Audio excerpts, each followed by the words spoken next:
Bit of thought. Get ready.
Peace, folks, and welcome back to another edition of the Proper Thought series right here on the old TPOT YouTube page. I'm your host, X, of course, but you knew that already. That's why you are here. Of course, tonight, y'all know Thursday night is DXL, Dark X Live. And boy, I got a hot one for y'all tonight. Boy, I got an all-star line up for y'all tonight. I got, as you can see on the title, I got Brother Obsidian, Brother Nagone, BlackRam 313, Brother Kevin Samuels, and Brother Jay Shine. And tonight on DXL, we will be talking about the Black Widow. And we're not talking about the spider, of course. We're not talking about that.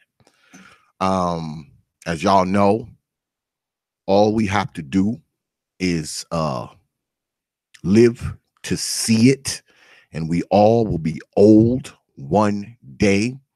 One thing us brothers can look forward to, there's less of us old brothers living in dire straits, living in poverty than older women.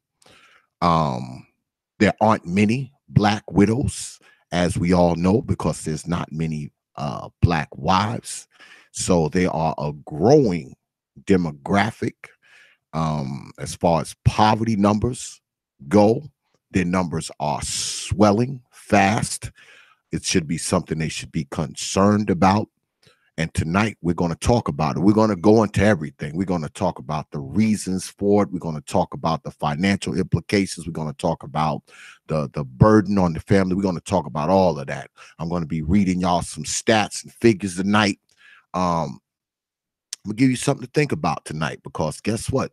These people, this swelling of elderly, impoverished Black women are your mothers, my mothers, our grandmothers, our aunts, our sisters, and hey, some of them baby mamas too.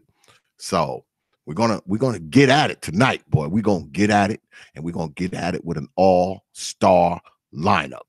You know, like I said, we're gonna have Brother Obsidian gonna be here tonight, Brother Nagone, BlackRam 313, Kevin Samuels, and Brother Jay Shine. So it's gonna be a good show tonight, y'all. So you might learn some things. You're gonna laugh a lot too, because you know, for those of you who don't usually join us on the Dark XoDus streams, these things get dark, and we talk a lot of shit. This ain't like the other. This isn't like the G-rated TPOT. This is DXL, mainly X. So, like I'm saying, you hold on to your seats tonight, boy, because on DXL, it's no holds barred. Usually, when we do a stream, I like to give this disclaimer for the Dark X Lives, because normally when we do a stream, you know, it's kind of kid-friendly. DXL is not kid-friendly. So if you got your kids close and you're playing your computer loud, you might want to put the kids in another room. Fair warning. All right? Fair warning. Just letting y'all know. All right? This is not going to be kid-friendly. It's just not. I'm just saying. So, also, let me thank my donors before my guests start to come in. I got a few donations the other night. I appreciate it. Y'all know who y'all are. Because I always sit down and I write y'all a personal email, not a freaking computer generated email. I always sit down, write y'all a personal email, whether it's 5 of you or 500 of you, thanking you for your contribution and for your support and your subscription, because I am actually honored and humbled with the fact that you see value in this platform, because you don't have to spend your hard-earned money at TPOT, but you feel like you want to do so, and I appreciate it, and I appreciate you. And like I said, you know, if you donated last night, you know who you are. You got a personal email from me today. So once again, I thank you for your support, and keep them coming. Let me see who we got in the house tonight. Don C is in the house. I see you up there, Caramelized Sugar. Nick Quall, Love 09. I always get that lady's name messed up. Sorry about that. I see WOTP in the house. You designated shooter in the house. DC123. I see you in the house, man.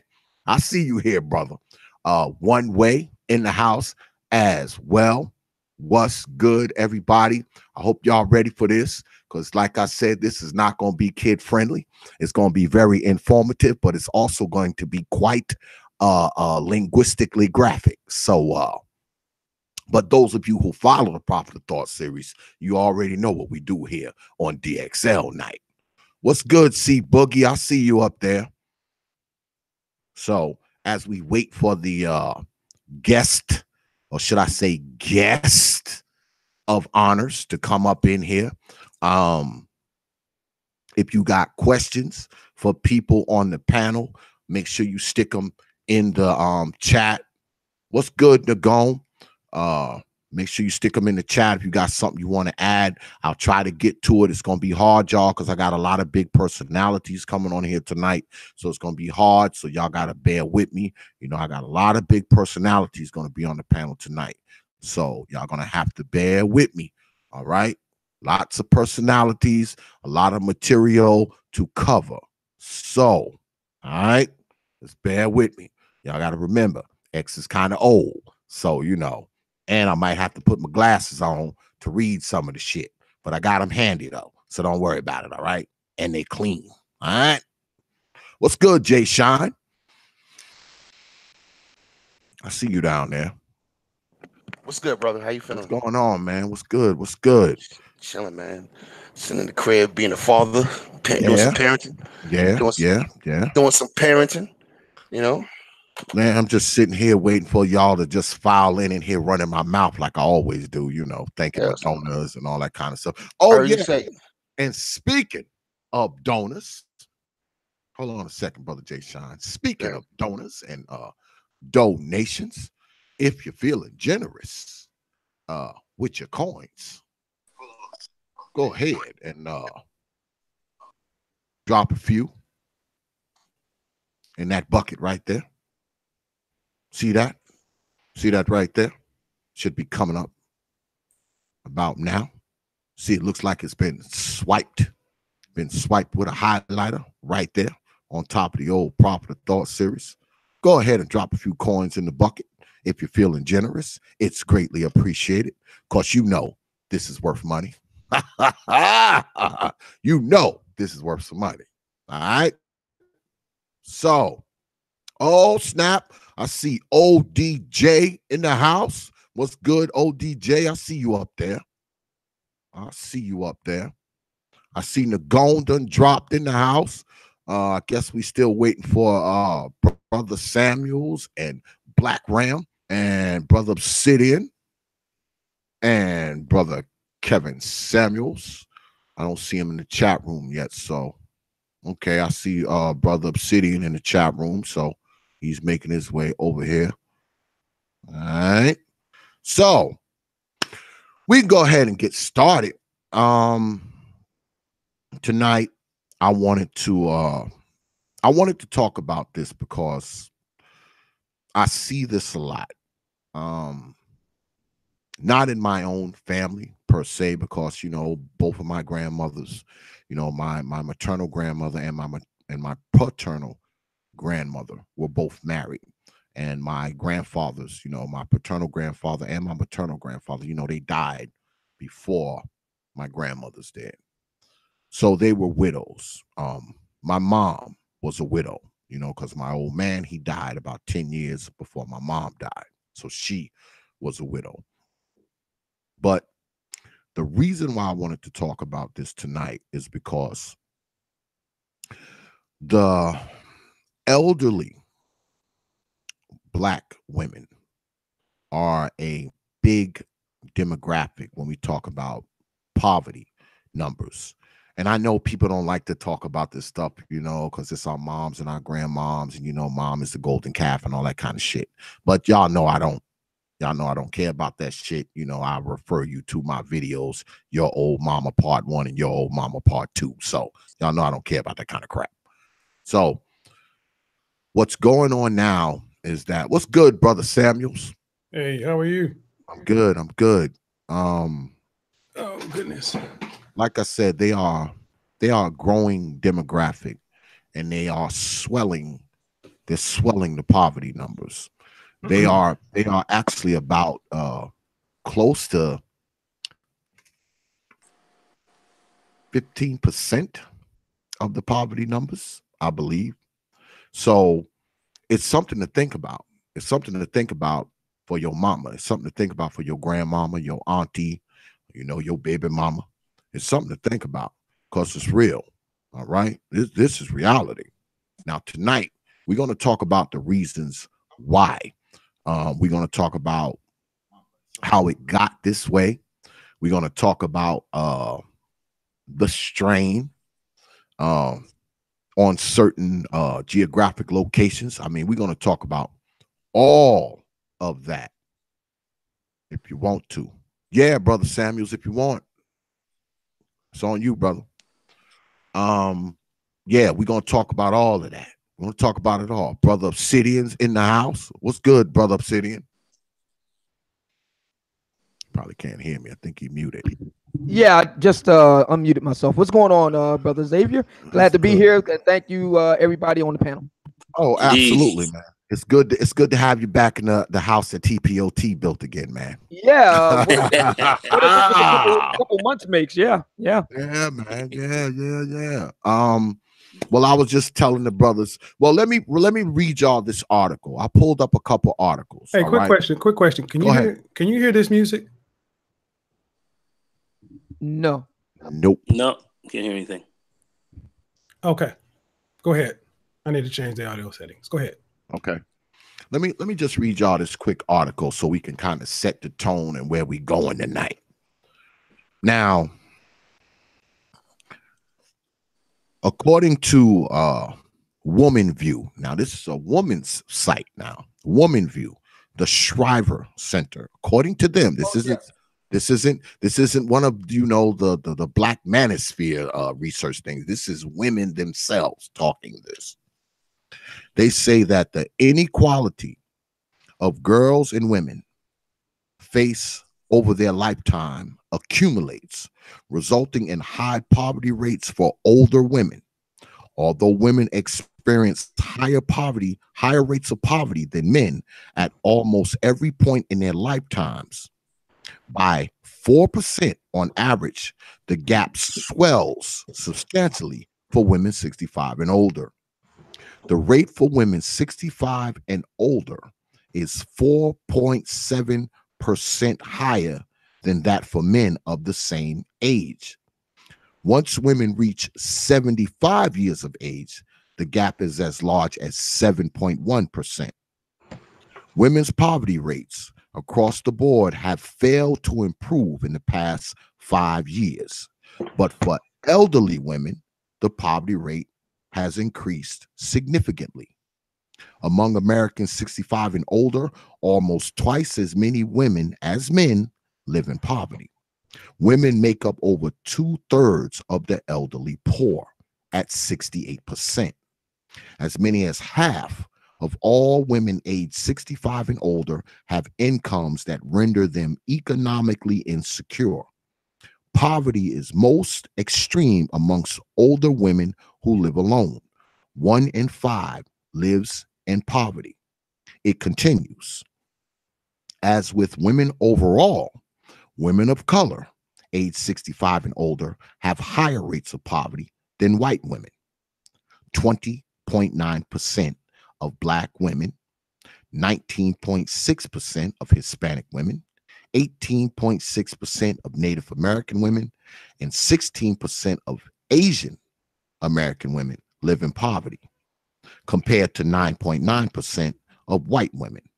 And for each demographic of women 65 and older, they experience rates of poverty that are consistently higher than those of their male counterparts.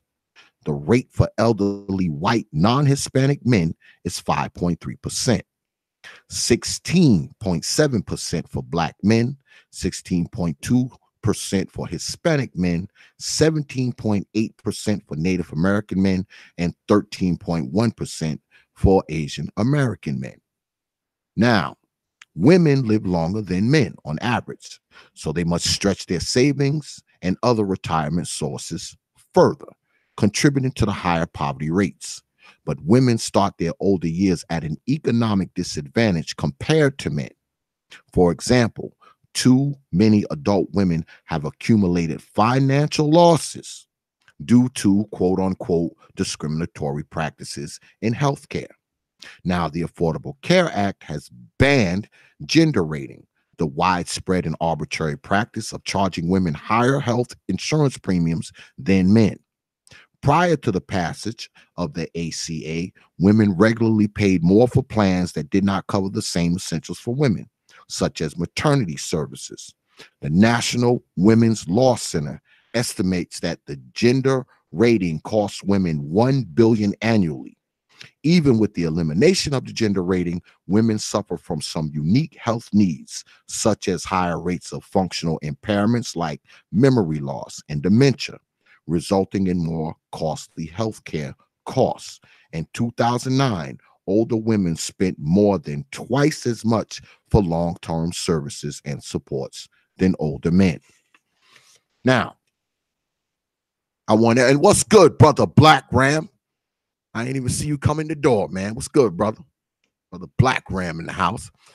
Now I want everybody to think about that, and I want people to understand where we are, because we're gonna cut this open tonight. Now, we all know, we all of us listen to Brother Obsidian, and we're familiar with his echoed black female fuckery tagline. Do you brothers believe? I'll ask you all. Do you brothers believe that this is a trend? And when I say that, what I mean is, do you believe that women today, because they don't think about when they're 50, 60, 70, 80 even, they're not thinking about that? Because like I said before, all you have to do is live to see it, and your ass will be old. That goes for everybody. That's one thing everything on this planet is doing, is getting older. Do you think that this is going to be a greater trend than the Shriver Center predicts, because of the, I don't know, the stepping out of brothers who are less likely to marry these women. I mean, I want to hear from y'all. What do you brothers think, and what is your take on what I just read to you? Absolutely. That is that has been a trend. It's been trending that way for quite a few years now, and that by the looks of the numbers, especially the marriage rates that we see that are steadily declining, this is a trend that is definitely going to continue for the foreseeable future. So to really turn it around, a lot of women are definitely going to find themselves having difficulties in poverty and so forth. The ones who seem to be doing okay or better are the ones not only who have made a lot more money when they were young, who saved a lot more money, but also have families like children and others who they're living with and so forth, who can help care for them as well. So if you don't have that kind of safety net for you from a familial standpoint as well, things are definitely going to get a lot worse. So that is a trend that has been going on for a while. It's going to continue. It will get worse by the numbers. I don't think there's any question about it. Is it a sad type of a situation? I believe that it is. And that will, in fact, be involved with maybe even some of our loved ones as time goes on. But that's kind of what's going on, So I don't know if any other brother really wants to tackle that, but that's a problem that we're going to continue that we're going to continually see grow. Anybody else? I mean, well, we talking about hoes in retirement, right? I guess, brother Jay Shine. Talking about these hoes in retirement. Yeah, I guess. The HIR, the hoes in retirement. These old hoes out here running around here with the wigs cocked to the side. And I say, I mean, I'm gonna give a more elaborate input on this, but I'm just give you the short version because I want the content creators to get on this. So I'm going to say this real quick before I let the content creators go. Fuck them. Damn. Wow.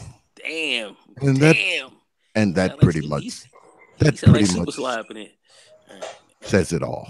Raised a bunch of hoes, a bunch of weak ass niggas. Go sit your old ass down somewhere and suffer. Wow.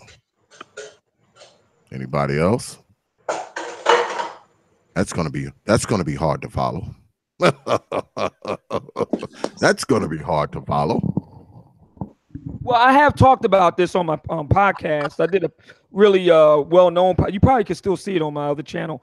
There was a black woman last year named is Elizabeth White, and she did a big special on. Okay, you can hear me now. Cool. Yeah, she Elizabeth White, black woman, lives in Washington D.C. in her early 60s, and now she's approaching mid 60s. And she did a big special on PBS on the News Hour about faking normal, being faking normal, normal. And they talked about how a lot of women were in this situation, and they of course they played the whole sexism card, and in the case of a woman like Elizabeth White, racism and sexism card, so the intersectionality thing and the whole bit. Well, I mean, the reality is that a lot of these women made bad choices in men, because the reality is that for all of the advances that women have made, at the end of the day, a woman still needs a good man to carry her through the rough patches of her life. That's just the plain truth of it.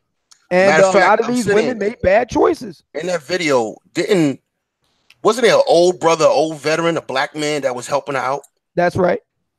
That's right. Yeah, I remember that. Got to be more careful. Uneducated, ain't shit black man was keeping this woman belly full. That's right. And that is going to be the trend. That's going to be a lot. That's going to continue to happen. And a lot of these women who are running around right now, who are sitting here twisting their nose up at you and talking shit, this is what they're going to see. This is their future. And can you guys see me? We can hear you, brother Sammy. Ghost of Christmas prison. Look, this is where y'all this is what people got to understand when you talk about older elderly people. I mean, the average Social Security benefit for a woman is about $13,500 a year. The average benefit for a man is $17,600. So, I mean, even the older fellas who are collecting like Social Security and stuff like that, they're collecting more than these women are collecting. Okay, yes, so they're just That's better. because they put in more. That's because they put in more. They work more. They put more in. That's a big part of it. You know, bigger pensions. Bigger Social Security checks. I mean, it's because that's a function of how much you've made and what you're going to be getting back. That's where they are at this stage. So I mean, and a really powerful point that Jay Shine made earlier about the hoes in retirement. This is really important because this educated lame debate, this Pookie and Ray Ray debate. What a lot of people aren't looking at is we're looking at this in one moment of time as if it's static and it just remains that way. It's not. People age, and for a lot, I hate to say this, but for a lot of black women, they make bad decisions when young, and it comes to bite them in the ass big time when they're older. Yes, exactly. And see, you know what's really crucial. Let's just do a comparison with other women. Let's talk about Latino women and Asian women and white women, right? Now, more often than not, when a woman gets married, what happens? She marries a guy who's, somewhat older than her, maybe 10, 15, even possibly 20 years older than she is, right? So like both of my grandmothers and my mother, okay, their husbands died before they did.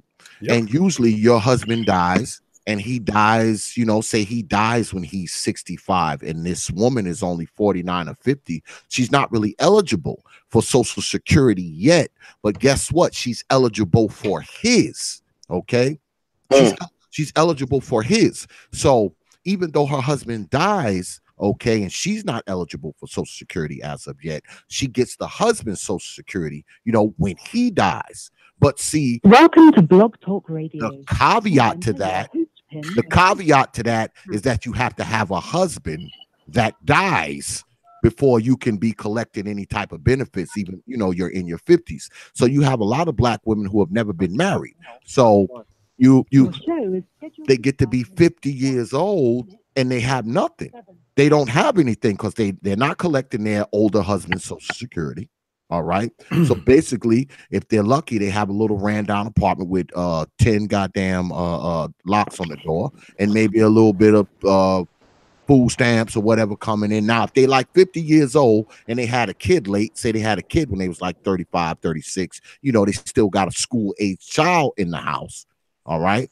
So they can still collect a little welfare and food stamps and all that kind of stuff coming in for that. But 3-4 years down the road, this kid done aged out the system. So now you're 52 years old. You're not getting all that welfare and food stamps and all that kind of stuff anymore. And you're not getting Social Security from your dead husband because he doesn't exist. So that's what forces the poverty. I mean, it's an economical aspect to this that women need to understand, because one day your ass gonna be an old ass woman. Okay. Hold on. I just want to jump on that point real quick. Okay. Case in point, my mother. All right. She worked for the city and had a pretty good job. And my old man, he was a business guy, but he left. But when he passed on, he had, this is one of the advantages about being married and so forth, and why I don't need no man and all this kind of stuff. Well, oh man, at least he had a insurance policy on his life. Where you have these policies and you have death benefits that come from those policies as well. And my father died of a heart attack, and my mom came into a windfall of about $250,000 after he passed. You feeling me? Yeah. So that money went over to her, and she was still, this is 20 years ago, so my mother was still a very, very viable person in her 60s, and she had that piece of change hit her. Not, it was very difficult. My father died and all that, but yet that's what happened. That was the benefits of being married, of being married, having a husband, and having someone who had certain things together, and then when he passed on, at least there was a policy there for her. So not only was there money there to bury him, but there was some money that was there to make sure that she didn't lose her home or anything else like that. That's kind of how things were, and some cash in the bank. So a lot of these other women who were out here saying "fuck you" and you dusty bad, dusty Negroes and all that kind of stuff like that. Well, we gonna see what the dust looks like when the real dust hits. Oh yeah, and then that's like Jay Shine, like Brother Shine said, man, fuck these hoes. Yeah, ain't it gone. The only problem is this though. They don't show that side of the game. Nah, man. Nah, they only show these hoes with the weaves and the heels and the red bottoms. They don't show them fucked up in the game. That's the problem. We got to show them fucked up in the game. We need our own TV station. Well, no. You're right. Go ahead. The advance of black male media may have that kind of program. What I will, come on, guys. We're talking about logic, reason, planning, something that is not strong suit to most women. And we can foresee this reality. My question is, how do we benefit from it? Obsidian mentioned something the other day. I believe it was Obsidian. Someone was talking about looking into industries or the products or services these women are going to be needing. Yeah, businesses. Yes. Yeah. The bubble, bro. Yes. The bubble. Because you can look at no joke, and it's white women, whatever. You can look to Japan right now, Korea right now, and you see an epidemic of 30 plus 40-year-old Korean or Japanese, and particularly in Japan, of women who are chronically single, and they all have pretty much a profile. They live in an apartment by themselves, they own a cat. Okay, what are going to be the growth industries for these people who are going to live another 30, 40 to 50 years? And how can we benefit from it? Some of us may end up getting into, polyamorous situation if that's what you want. But if this shit goes true Book of Eli, I want to make sure I have access to the water. I want to make sure that I'm in the position, like go completely old school. How many of you guys have saw Soylent Green? Okay, I want to live in the apartment and have the furniture. You know what I mean, Nagone? Yes, I do. If you guys haven't watched Soylent Green with Charlton Heston, you need a classical education, man. Basically, the oceans of the planet is cooking, the oceans are barren, and everybody's crammed into these major metropolitan areas. I think New York City has a population of 50 million, but there's still people living like time has never changed. There's always going to be someone on top and on the bottom. And I want to make sure that every black man right now who can see this coming benefits from the next gold rush, the next oil boom, the next railroad expansion, the next boom economy. Because that's going to happen. Oh, yeah. I mean, I see it often in my field. Okay, I'm a power mechanic. I work on all types of lawn equipment, bulldozers and stuff like that. And here lately, I mean, this year, okay, it's really picked up. I have a lot of older ladies who come into my shop. I mean, I'm talking ladies who are in their 60s and 70s, and they're widows, they're widows. And a lot of their equipment comes to me because they don't have anybody to work on it. Their husband died, stuff like that. So I have benefited from these old biddies. Now, I ain't going to sit up here and lie. I have benefited because, see, they don't have husbands. So they don't have anybody to, tune up the lawnmower. They don't have anybody to sharpen the blade. So they've been bringing their stuff to me. I have quite a few older women. I mean, I'm talking ladies in their 70s that actually, they bring their little push mower to me, and I sharpen the blades, I tune it up, I change the oil, change the belts, whatever the case may be, whatever they need. And in the area that I'm in, I mean, I have all of them. I mean, this is where they come, and a lot of them have been coming by word of mouth. I mean, they're like, oh, my friend told me, that you do this and you do that. So I have benefited. from the old biddies. Okay, not to brag, but and it's only going to get to be more. Oh yeah, I'm looking forward to it. Right. So, you know, as somebody, I'll be 50 in March. The women, I don't date anybody older than 36 years old.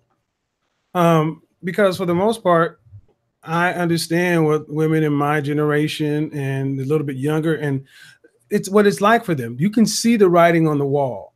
We spend a lot of time in the manosphere talking about male-female relationships, but for those of us who've already had our 20s in our heyday, it's just to sit back and watch the game unfold and to profit from it. We've paid the price already.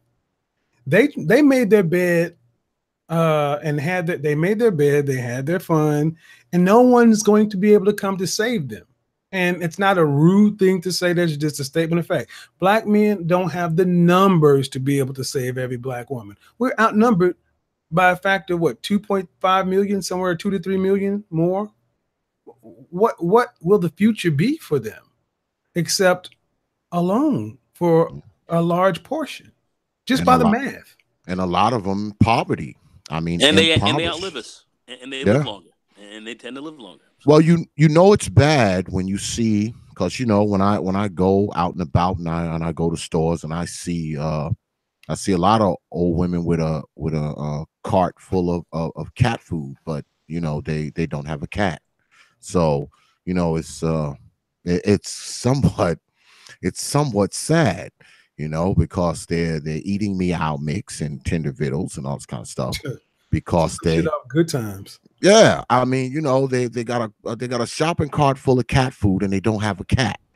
You know, it's one thing if they're this old cat lady, you know, she got like 75 cats, you know, inside the house. But some of these ladies are actually eating cat food. They're to the point where they're eating cat food, all right? Because they've screwed their life away, okay? And a lot of them, they start growing old alone. And when I tell people this, because I talk about this stuff, you know, the people that I know, and they think I'm talking about women that are in their 60s and stuff. No. Mm-mm. Some women literally start growing old alone when they're 35. When they're 40, they're already. Okay, so can we get a little personal?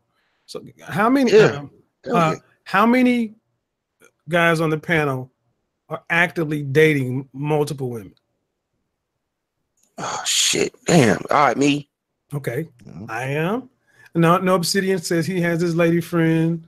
I know you're married, Brother X. Yeah. Okay, so you know, and the reason I ask is because as someone who is, I have 5 women I see pretty much on a rotation, and I'm out here. I've actually been out here dating heavily. You know, I've gone through the Plenty of Fish, Match.com. You know, this could be a whole program. And what I'm saying is basically, I've been out here for the last 5+ years. I caught out the layup line, Keith. Yeah, man. You're seeing a serious sea change with the desperation of women. You're seeing the numbers only increase of more 7, you know, women who are solid 7s, accomplished all these things, and chronically alone. The numbers are getting more and more and more and more. So we're not talking about women who are in their 50s and 60s. I'm talking about women in their mid 30s and early 40s. Is really it's a heavy area, man. It's a heavy. That's huge because it's interesting. I just placed a young lady in a position at a company because I have a placement firm, and this young lady now has lost her mind.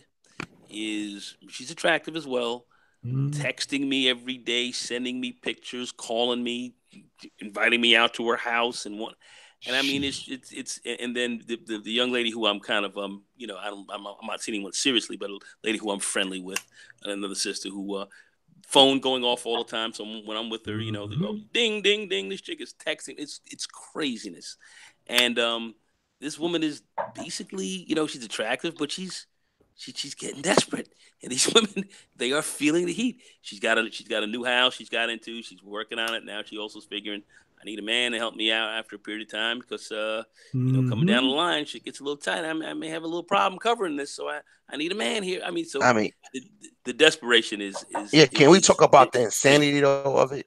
Oh, we got white people out here who, even if they get divorced and married 10 times, they still get remarried because they understand the value of multiple incomes, the stability of that. And we got black women out here with the mentality of I can do it by myself. I'll give you a case in point. I got a sister at my job, real cute chick, in the 30s. She got 2 kids from a previous marriage, 7 and 8 years old. 10, 11 years from now, that child support going to run out, boo-boo. And you'd have been through like 5 different boyfriends, 8 different side dicks, and then now what? Now you sitting here in your 40s, now what? Short-term thinking. Exactly. I mean, they're not thinking logically out here, man. They're not handling business. You know, I mean, your life is business, and business is life. You need to handle your shit, sister, and they're not handling it. You know, and I say fuck them. You know what I mean? So let's go back to the old ones. Now let's go back to the old hoes. Let me tell you 2 reasons why I don't give a fuck about an old bitch. All right, 2 reasons. I'm gonna tell you 2 reasons. The first one, I'm gonna give you the light one first. The first one is because I watch them, and I see how they don't even respect young black men, or even black men who are slightly younger than them. They don't respect them. We hold the door for them. We try to give them that elderly respect, and they don't even. They act entitled, act bitchy. You know what I'm saying? I can't stand that shit. And then the real reasons I can't stand their ass, and maybe BlackRam can go deeper on this one. The real reasons why I can't stand their ass is because look what they raised. What the fuck are you to walk around like you owe some goddamn utmost respect? Look at your seeds running around here. Look at your daughters. These lost bitches running around here, and these fuck. All right, I'm done. Okay, let me make a point real quick. I want to hear from Brother BlackRam because he been in here. Okay, I'm all night. Go ahead, BlackRam. Brother BlackRam, what's good, man? He probably done stepped away. What's happening, Brother X? What's going on, man? Oh, I'm hanging in there, man. Salute to your very esteemed panel. Oh, absolutely. All stars, man. The YouTube all stars up in here. Absolutely, brother. Brother Ram. Well, you know, you one of those all stars too, but you know. I appreciate that. And your esteemed brother Kevin Samuels, and always bringing that heat, Brother Jay. Hey, brother, how are you? Appreciate that. Oh, I'm gonna chime in real quick. I'm having a good time just listening to you, brothers, chop it up, man. You all, I mean, it's just a brilliant panel you put together here, Brother X. I'm happy to be a part of it. But absolutely. Every now and then, you know, the chitlin circuit, you know, has some light to it. You know, old X can bring them together on the old chitlin circuit. Go ahead. I see it. Don't underestimate Brother X. But in thinking about this topic, it's very revealing. Women in their older age, once they get elderly, they're really missing and lacking a lot. Now, understand these are the generations that came up in when feminism was pretty much starting to hit at its peak. Well, I would say its peak, still in its infancy, so to speak, but it was starting to peak in the 60s. These were the women in their 30s and the 60s, so to speak. And now they're 60, 70 years old and getting on up there. And what this reveals is that she actually is not so strong. She's not so independent. In fact, she's the opposite. She needs help. She needs a man. She needs to be guided. She needs leadership. She needs to be ruled over. And she knows this instinctively. This is why she seeks government help, and the reason why she's a staunch Democrat. This plus her bad attitude, man, will leave her the old single cat lady. This is the future for many, a succubi. Now, her dependency is not such a bad thing. She wasn't created. She was not created to be strong and independent, but made by the Creator to be soft and dependent, nurturing, and supportive, primarily in the kitchen and in the bedroom, but she can serve in many other useful ways as well. But what I realize that it's going to be hell once the safety net of the government entitlements disappear and that strong and independent grin will be wiped away. And it's just telling, man, that there's nothing women can do without a man, and particularly the black female, something she can do without her man as the lead. And we'll see this case time and time again. So back to you, brother. I just want to say that piece real quick. Yeah. You know, I mean, like I was saying earlier, I mean, these women will, you know, they'll eventually be old ladies. I mean, that's just a fact, just like we'll eventually be old men. But I think as men, you know, we have a tendency to plan. Oh shit! I know if I fall dead today, my wife gonna get $150,000. So you know, she's straight. She's probably like, "Go ahead, die tonight." But you know, I mean, because I planned for that kind of stuff. You know, I'm planned for that. You know, I mean, if something happened to me, I mean, my wife ain't gonna lose the house. She ain't gonna lose the cars. I know what she'll do with my damn business, but you know, she wouldn't lose any of that. You know, she wouldn't have to start a GoFundMe to put my ass in the ground. You know, that kind of stuff. You know, so I mean, all that stuff matters, man. You look up and you are a 50-year-old woman, man, especially if you're 50 years old and you still got, you know, minor children. You still have minor children in the house. It's gonna be kind of rough for you, especially if you don't have a decent job. I mean, what really is a problem is those older women who are like in like these in the ghettos and the inner cities, who didn't have a lot of work in their lifetime, didn't put a lot of money into the social security system. These are these old women that live in these little tiny apartments and have 9 locks on the door because the only apartment they can afford is in the middle of the hood, where they're shooting and killing and there's broken elevators and pissy hallways and all that kind of stuff. So I mean, they are kind of forced to live this way because of the decisions that they made when they were younger. There are more older women living alone than older men.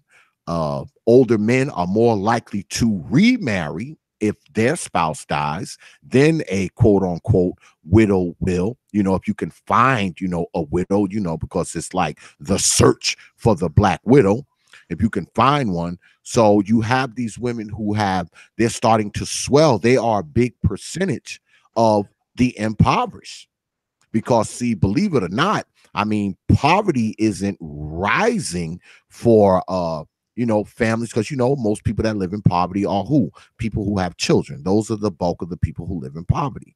But those numbers are pretty steady, okay? But the older, elderly black woman population of the impoverished is swelling. It's swelling. Also, Brother X, one of the reasons why the elderly population is so broke, a lot of these grandmothers have overextended and expended themselves raising the children of their no good daughters and their no good sons. And they spent a lot of time, energy, and effort in doing so. And actually, I've seen some of them, as family members and people that I know, they're completely worn out. So here's the situation. Older mother, 2018, let's say she's about 62 now, right? She has a daughter that's in her 40s, and her daughter has a daughter who's in her 20s, and her daughter in her 20s has a kid that's, you know, a toddler. And it's great grandmama who take care of everybody else. You know, being in a hood, man, big mama house where everybody live. I'm sure everybody where everybody live. Your dirty uncle gonna come stay there. Your no good cousin gonna come stay there. Your bum of a nephew gonna come stay there. Everybody comes to Big Mama's house, right? So she spent those years doing all of those things, and they've literally drained her energy, her time, and effort with no appreciation. So that's another reason why she's broke and often left alone. I've even seen such wickedness, man, that I've seen the female children, the succubus, actually prey on their own mothers and grandmothers, taking a social security check, taking benefits, using it for drugs, and sometimes not even using it for drugs, just using it for other frivolous things, just being dirty. You know, trying to scam the system. So you got all of these things factoring in, as Obsidian would say, black female fuckery, and it's from generation to generation to generation. So Big Mama and the grandmama, great grandma's Big Mama, and the grandmama, they're all expended because they're taking care of everybody's damn kids. You drop the kids off at Big Mama house, and it's just a house of pure dysfunction, man. But I don't really feel too bad because she's the one, Brother X, who said she can do it all by herself. She's the community leader. Yep. She's the She's the backbone. matriarch, right? They claim that blacks are matriarchal. Well, what are you complaining for? That there's your leaders. That's where this responsibility should go. Yep. Right there, the Big Mama. Right there, the Big Mama. Let me get brother Obsidian's take on this. What do you think, brother Obsidian? Because you know you go deep into these things. This stuff is like in your wheelhouse. Yeah. Do you believe that they are, well, I know I believe it. Okay. I believe that a lot of these women have dug their own hole for the most part. When you're talking about, you know, living in poverty and going to the store and now you got to buy cat food and shit like that, even though you don't have a cat. Do you believe that they have, because they have perpetuated, well, let me set this up for you, because I know a few older women, okay? And this kind of piggybacks off of what Brother BlackRam just said. Now, often if they're not Big Mama and they taking care of everybody's babies, they're often just mama and they have these sons that live there. That's one thing I don't understand about these women. Now, a lot of them, they'll kick the daughter out now. They'll kick her out. And they'll kick her out young. They'll kick her out about 17, 18, especially if she fuck around and pop up pregnant, because you know that pseudo psychological jealousy shit is there. But they'll let the son live there. He'll be 39 with no job, no car, no money. She's still buying his cigarettes and shit like that. And she will let him live there till he's 40. He'll be 40, still living in the attic, playing Madden, playing Call of Duty. Okay, and he's like 38 with no job, and she's still taking care of him. She's buying his clothes. She's throwing him a 12-pack of beer. She's buying his cigarettes, and he's up in the attic talking about, "Mom, we out of cereal." You know, that kind of shit. I think the attic talking about Egypt. Yeah. Yeah, he on YouTube talking about Kemet and shit like that. You know, on YouTube with the computer that mama bought him. So I believe that because these women are this way with their children very early on, that they kind of set themselves up for this shit. They set themselves up for this Big Mama shit and having their 40-year-old goddamn son still living in the damn basement and shit with no job, and she taking her car, going to pick his hoes up to bring them back to the house so they can spend the night and shit. So what's your take on these situations? That situation and the one that Brother BlackRam just laid out a few minutes ago. Well, once again, it goes back to you know, the Pookie and Ray Ray debate. I mean, you know, a lot of people are looking at it and, you know, as if it's, you know, set in stone or static in time instead of projecting ahead 10, 20, 30 years. And these bad decisions that a lot of black women make, you know, they come back to bite them. And, you know, a lot of the guys that would have made for a long-term stable decision are no longer available. You look at a lot of these communities and stuff, it's largely women, children, and the elderly. That is to say, for the most part, not solely limited to elderly women. And that's where it all comes from. I mean, and with the way things are going right now, Trump is nibbling around the edges of reducing the welfare state. And eventually Kavanaugh will be confirmed. It'll be the first conservative court in like 80 years, I think. Yeah. So yeah, I mean, all this stuff is coming down the pike. So be prepared to see a lot of crazy stuff coming from the sisterhood very soon, within the next probably before the end of the year. Homeless hoes? Yeah, well, this is what I suggest. Okay. And I was talking I was talking to my wife about this earlier. I said, what I need to do is go ahead and buy me a building so I can go ahead and move in all these old single goddamn ladies in there. And, you know, I could collect on that money that they get from the state. You know what I'm saying? I go buy. Start a sweatshop. Yeah, let me tell you something. I get in an old building, you know, have like 20, 30 little, like 20, 30 little, you know, little bullshit apartments in it. You laughing? I'm serious. There's a show on HBO called The Deuce right now, talking about how they used to have the massage parlors moved in on Times Square. Yeah, they moved the prostitutes off the street into shit. Yeah, man. Right. Shoot, man. They have retirement communities and elderly living centers everywhere popping up.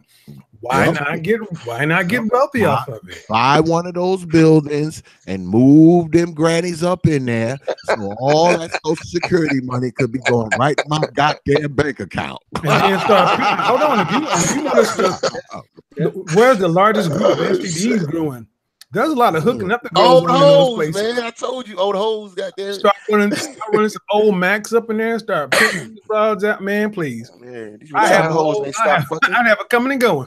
Well, you know, I say this shit all the time, and I've said this to my lady too. I said, shit. I mean, I have been places, you know, I'd be like at a store somewhere and I see a woman who may be 70, 75 years old and shit, she's looking, she still got that fucking whole twinkle in her eye. You know, she got that whole, she still got that whole twinkle. You know what I'm saying? You know, she like 75. She got the eye to thought. Yeah, she still got that whole twinkle in her eye.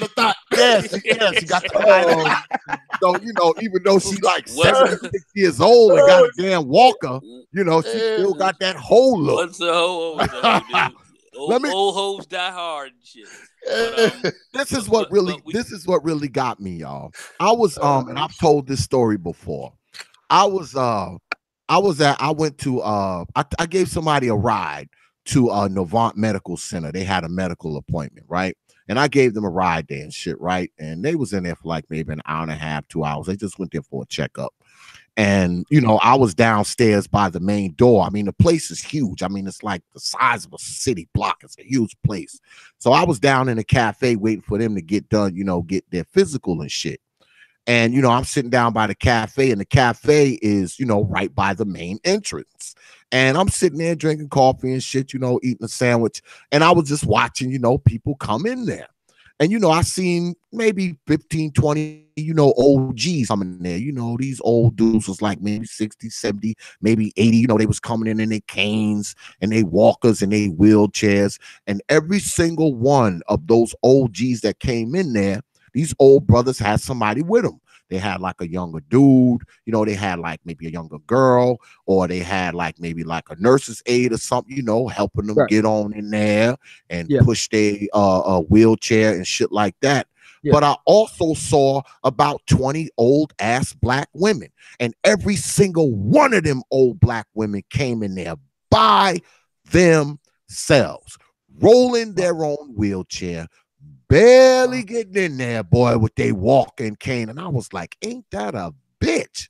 I said, every single one of these OGs got somebody to kind of, you know, help them get along, you know, get in the doctor's appointment. But every single one of those old ass women came in there by themselves. And I said, you know, they somebody, mama.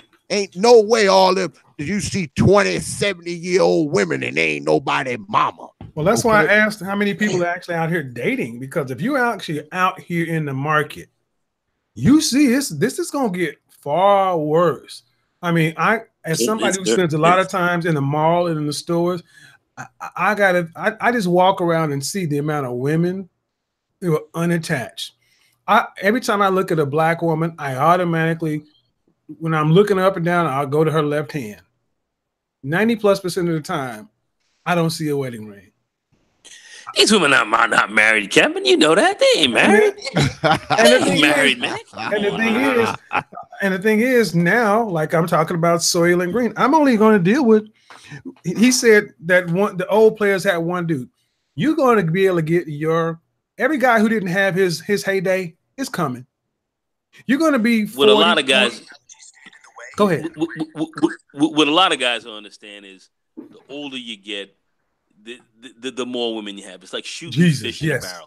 Yes. If you're 50-plus-year-old man and you're in decent shape, you're in the gym and you're working out, women, you will not have a problem meeting or having attention from women.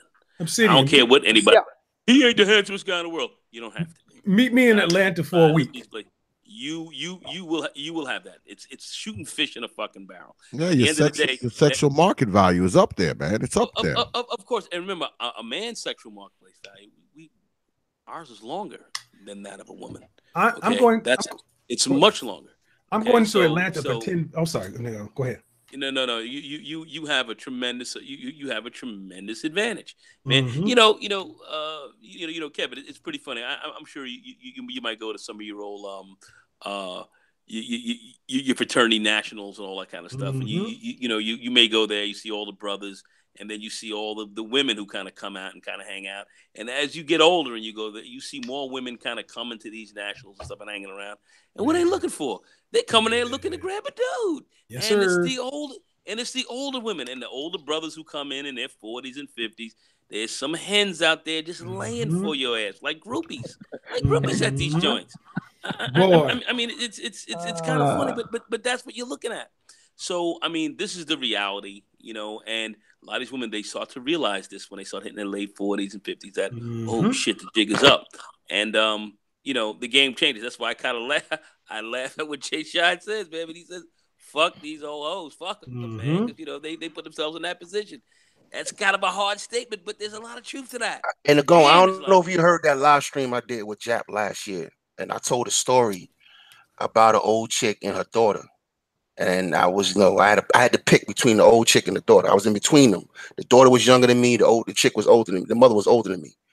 And it was a story about the mother, and she had no nipples. And I told this story. Jap almost threw up on the air because it was so funny. And he laughed so hard he almost threw up. But the chick had no nipples, man. What's up with that? And she's competing with her daughter. She's trying instead of letting her daughter get a man that has means, she's out here trying to get the man. Exactly. Yeah, don't know. There's a lot of that. I'm gonna tell that story again, but not now because it's a long story. But y'all gotta hear the story. Jap has it on one of his live streams. It was hilarious. So if you've never been to Atlanta, where it's 16 or so black women to men, it is hard to kind of fathom what's about to really happen. See, when I moved from Dallas to New York City, my eyes opened to a world I had never seen before. Yeah. See, I was used to being able to say, I like a woman between 5 foot, 5'4", 115, 120 pounds, track runner, thick kind of thing. That was my type. And and everywhere you go, you'd find one or two kind of like that. In New York, there were 2 or 3 on every block. Oh yeah, because there was just the sheer amount of access. I questioned how anybody in New York could stay loyal in a long-term relationship. Now they don't. That's why I was there. I was there during the Sex and the City years. Go to Atlanta and you take that entire scenario and make it black people.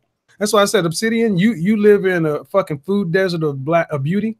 You live in the beauty desert. Come down to Atlanta for 10 days. Now, here's the trick with Atlanta. I know. Southern Atlanta or Northern Atlanta? I'm going to be downtown.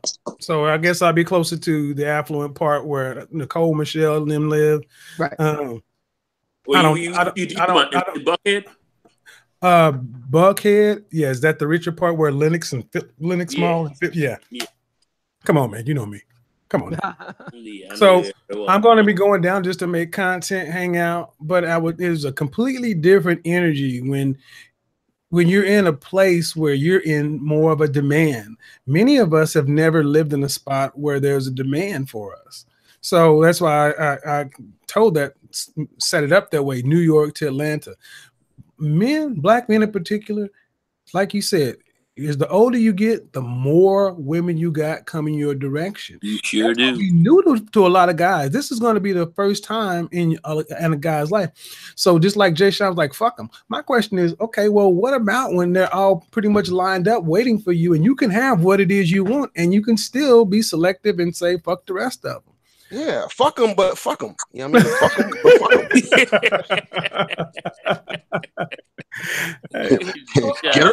Get a rubber, fuck them, and then fuck them. Yeah.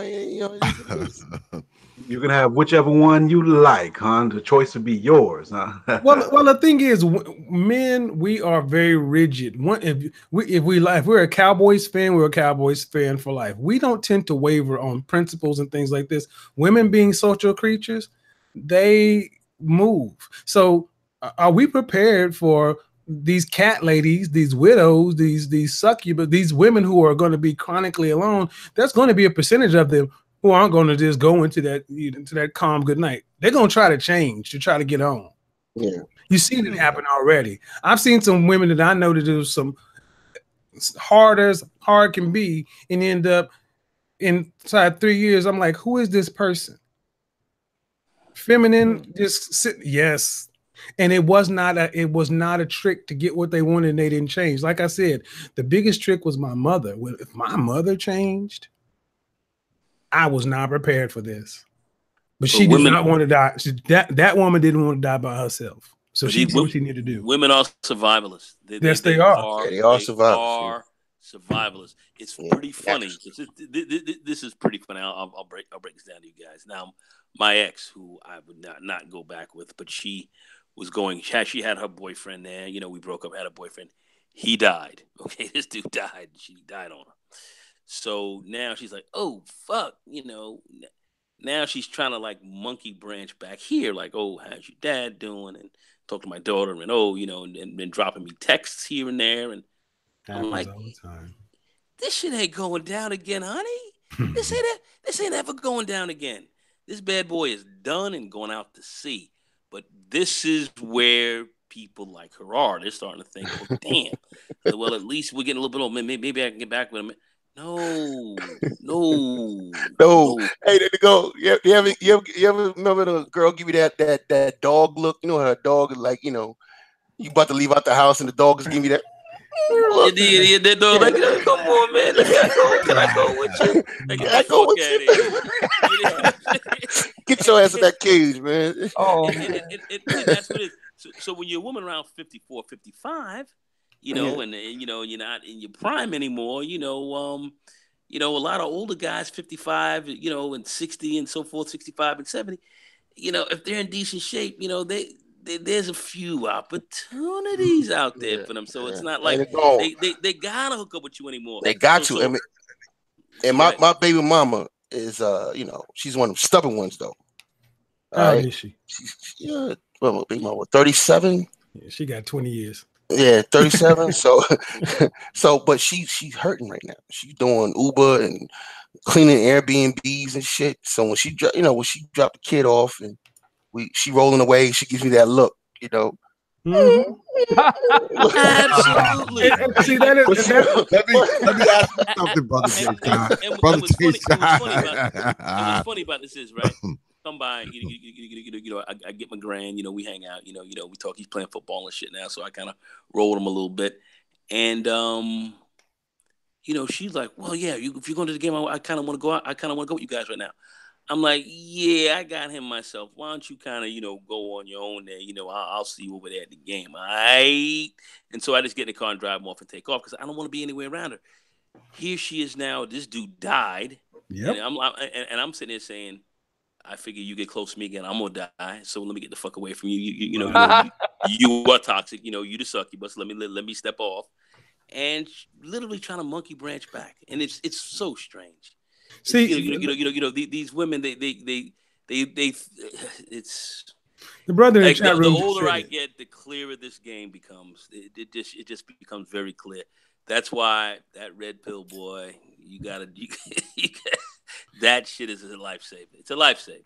That's all I gotta say about that. There was a brother in the chat room. He said, "Yeah, but it's a change for real." Now, look, I'm not saying it's going to be 100%, but this is why it's so hard for men to wrap their head around it until you've actually seen it. You've heard guys on the panel say, "Yes, women are survivalists." They are. And now, my ex-wife tried to do the same thing. This is what they do. Daughter's out of the house. She's getting older. Dude, I could have finished your sentences. I would never take her back, but never. See, now what about somebody else's ex-wife? This is what I'm saying, guys. Women will women will change. It just takes too long, and it's usually too late. Yeah. And it's been, but we're in a time in history we've never seen before, to where women who've traditionally changed has had to come at the end of a life or in such and so forth because they wanted to make the effort. The environment is changing, and it's going to force it in mass. It's not going to be something they have to necessarily grow into. It's going to be forced upon them. Then what happens when that survivalist thing kicks in?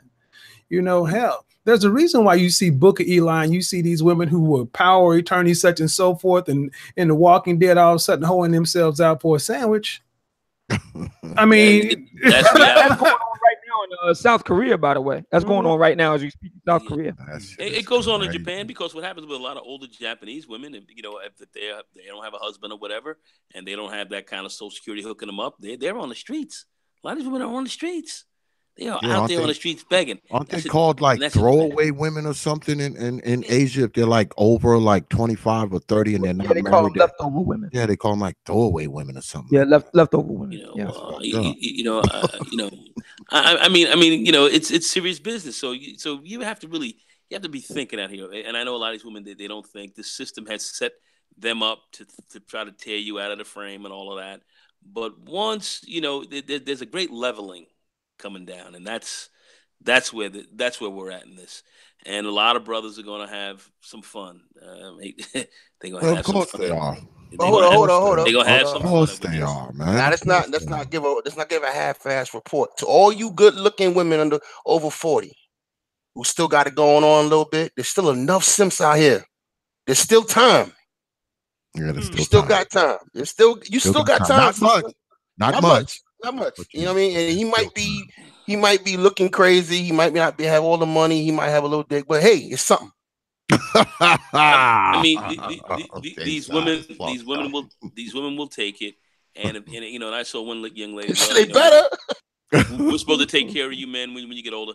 Well, a lot of these women got to get humble, and that's. They better, because I'm gonna step over them on the street. I'm gonna step over them to go on. I ain't. Bruh, I'm sorry. I'm with you. I'm stepping. I'll pull an Allen Iverson on that motherfucker. I'm gonna step over her ass. Okay. Well, let me go ahead and let me just go ahead and chastise my damn audience, which I usually have to do. Okay, I see 106 goddamn people in here. Why the hell I only got 54 damn likes? If you're in here, the least you can do is slide that hand over nice and slow and click that damn like button. And also, if you're feeling generous, throw a few coins in the bucket. Look out for the brother. Look at this damn cast that I got up here for you. I got brother BlackRam. I got brother Nagone. I got brother Jay Shine. I got brother Kevin Samuels. I've got myself. Jesus, this gotta be worth some money. And if it ain't worth some money, at least it's worth a damn like. Come on. And I noticed that I had a lot of subscribers join up today. Don't you fucking unsubscribe after the show is over, neither, Negroes. don't goddamn unsubscribe after the show is over. All right, keep that damn subscription. Let me say this as a married brother, because I've gone through this too. Okay, my children, my youngest is 20. Okay, so you know, me and her mother, you know, we split a long time ago. You know, I had custody of my daughter, you know, when she was little. So, you know, me and her, we split a long time ago. And she never really, like, you know, called me. She never had my number or no shit like that. And, you know, over the course of the last couple of months, she's been calling me. But I know why she's calling me, because, you know, when we go, you know, back and forth to New York, you know, she see my wife driving the big boy car. You know, she see how my wife lives. You know, she sees how I live. You know, so, you know, she's thinking about that shit now, because she up there too. Okay, she's only like a year or two younger than me. So she kind of see how I'm living now. I mean, don't get me wrong. When I was like in my 20s, I was broke as hell. Okay, I would never want to be the way I was when I was in my 20s. But now I'm not broke like that anymore. I'm just not. So she sees that. And here lately, she's been calling me and texting me. And I don't even know what to do, because, you know, I don't even know how she got my number. So I called my daughter. I was like, damn, how your mom get my damn number? Oh, Dad, she asked me for it. I'm like, oh, did she now? And you gave it to her? Why would you do that to me, child? You know, so I mean, I can kind of understand what your brothers is talking about, even as a married man. It always happens. Yeah, it always happens. Now all of a sudden she's texting me about bullshit. You know, it's not like we got to talk about the kids because shit, my youngest kid is 20 years old, so we ain't really got. And I don't answer. I don't answer her texts. I just read the motherfuckers and delete them. You know, I show them shits to my lady. I'd be like, look at this bullshit. You know, so it's crazy, man. It doesn't make any sense to me. It just doesn't. Women could help women could help their sisters out, their sister kind out so much if they would at least tell that truth right there. Yep. Because again, I talked about it, Nagone talked about it, you just talked about it. This Jay Sean, this is not uncommon. Women always fuck up and they come back to the one they should have stayed with. And you know what? That's the third reason why I don't give a fuck about them. I'm probably gonna have like 10 reasons before this live stream's over, but it's the third reason why I can't stand their ass. They won't even tell the young women behind them not to fuck up. Yep. That's how fucking foul they are. They won't even say, young sister, you know, do this, do that. These finances out here is real. These bills out here is real. Life is real. They won't even give them that conversation. Men, we do that with men all the time. Yeah. We tell men how real it is all the time. BlackRam is constantly going in and telling young men how fucking real it is. You know what I mean? We got Canvas Samuels out here telling men how real it is. Obsidian's doing his thing. Nagone is constantly telling his stories, man. Brothers are telling brothers, man. What are black women out here telling them that don't fuck up like this? And they know the results, man. They know the results. They know the results of fucking up. So I mean, if a brother know the results of making fucked up decisions in his life, the first thing he gonna do is be like, yo, young fella, don't be like me, man. Don't do this shit. Don't get into the drugs. Don't, chase these kind of he's gonna say that because he's living the results. He's seen the results. You know what I'm saying? These women can see these fucking results. Okay. Even these some of these old women, man, with the whole twinkle still in their eye. They're not telling these women, man. You would think they would be, because they the old G's and shit. They're not telling them that shit. They hoping right now. They hoping they get a chance to look at a dick and some balls at some point before they die. one time, right? Like right now, I'm coaching a brother at my job on how to get his kids. Why? Because I got mine. You know what I mean? I'm passing on good information so he don't get fucked up in the game. Why? Because I've seen brothers before me and brothers to the left of me and brothers to the right of me get caught up in the bullshit. You know what I mean? So, I've seen better men get caught up in the bullshit. So, like I told you before, I'm a nigga sons man. I ain't taking no losses. You know what I mean? I see I'm the new nigga. I'm the evolution.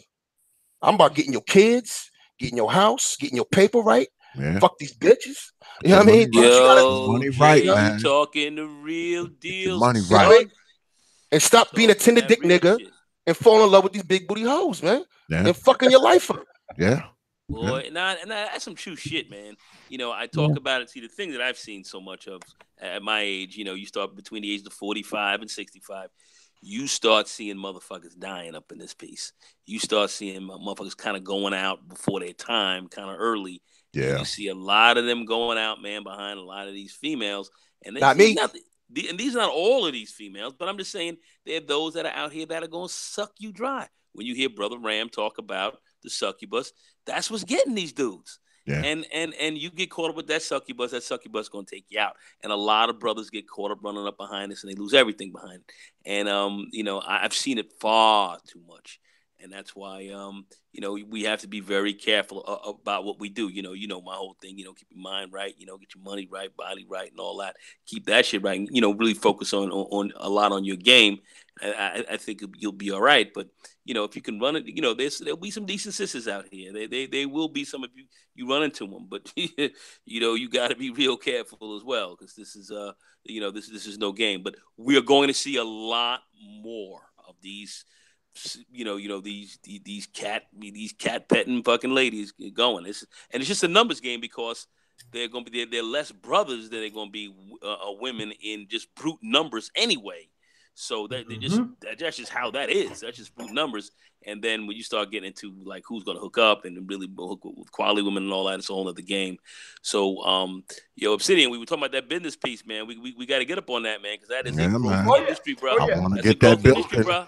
I think I'm going to be looking into a building, man, and move these old biddies in there, man, and let that Social Security checks be going into my damn bank account. Well, you broached this possible subject, Obsidian. You've always talked about what comes next. What does winning look like? Yeah. Okay, let's just what if we happen to live to the point to where we see a sea change? What does winning look like for each one of us with women in the future?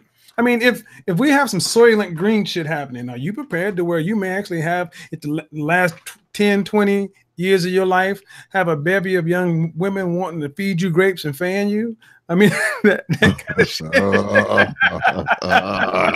Sounds good to me. Just to get up under the air conditioner and to have you protect them. I mean, hell, we can see this shit coming. It's in like Japan. And Kevin Samuels, like Patrice O'Neal said, one of his comedy skits, he was like, when you get older, we don't really need to get the pussy all the time. Sometimes you just want to sit down and just watch it walk by. Like, you see that right there? You just want to pussy watch. Yes. You know what I mean? Look at Hugh Hefner lived his life. He woke up every day with a house full of beautiful women. He lived a pretty good life. I mean, you wake up every day with a house full of beautiful women. If you decide you want to partake, you could. If you decide you didn't want, but good. But he had beautiful, nice, feminine, happy women to be around. I would say he probably had a higher quality of life than the average bear, and I want that for everyone on his level. He did, and he had a lot of haters. People like, you have all these women around you because you have money, and that's the only reason that's the only reason why you have them. You know what Hugh Hefner's response was? He's right. Good for him. You know what his response was? I'll take it any way I can get it. There you go. Yeah, man. Take it anyway. You can't can't argue with that. I remember speaking of that. I can't remember where I saw it, but it was like a documentary on him. And so it was he used to have everybody knows he has these parties at his house, whatever. So a reporter went to the house party, Playboy Mansion or whatever, and he said to you do realize that all these young ladies and whatnot here, they're just here because of your money and everything like that. And Hugh Hefner's response was, I don't care why they're here as long as they're here. yeah, that's what he said. I'll take it away you get it. That's exactly where he was coming from, and that's how he lived his life. He didn't care. So I mean, I myself, I think we should be. I should be on our business and really taking care of ourselves and looking out for ourselves for the long run. Women I think are secondary or tertiary, really, and not that I hold them lower than, but there are a lot of women out here that are not worth your time. Well, unfortunately, brothers, there's not a lot that they can really do. Because this shit is imminent. It's not like, it's something that, that could probably be staved off. One day you are going to be an old ass lady. So, I mean, what I would suggest for the ladies to do is kind of assess themselves. And I think about what Brother Obsidian says a lot. When the first time I heard him say this shit, man, I laughed so goddamn hard, man, I fell off my chair.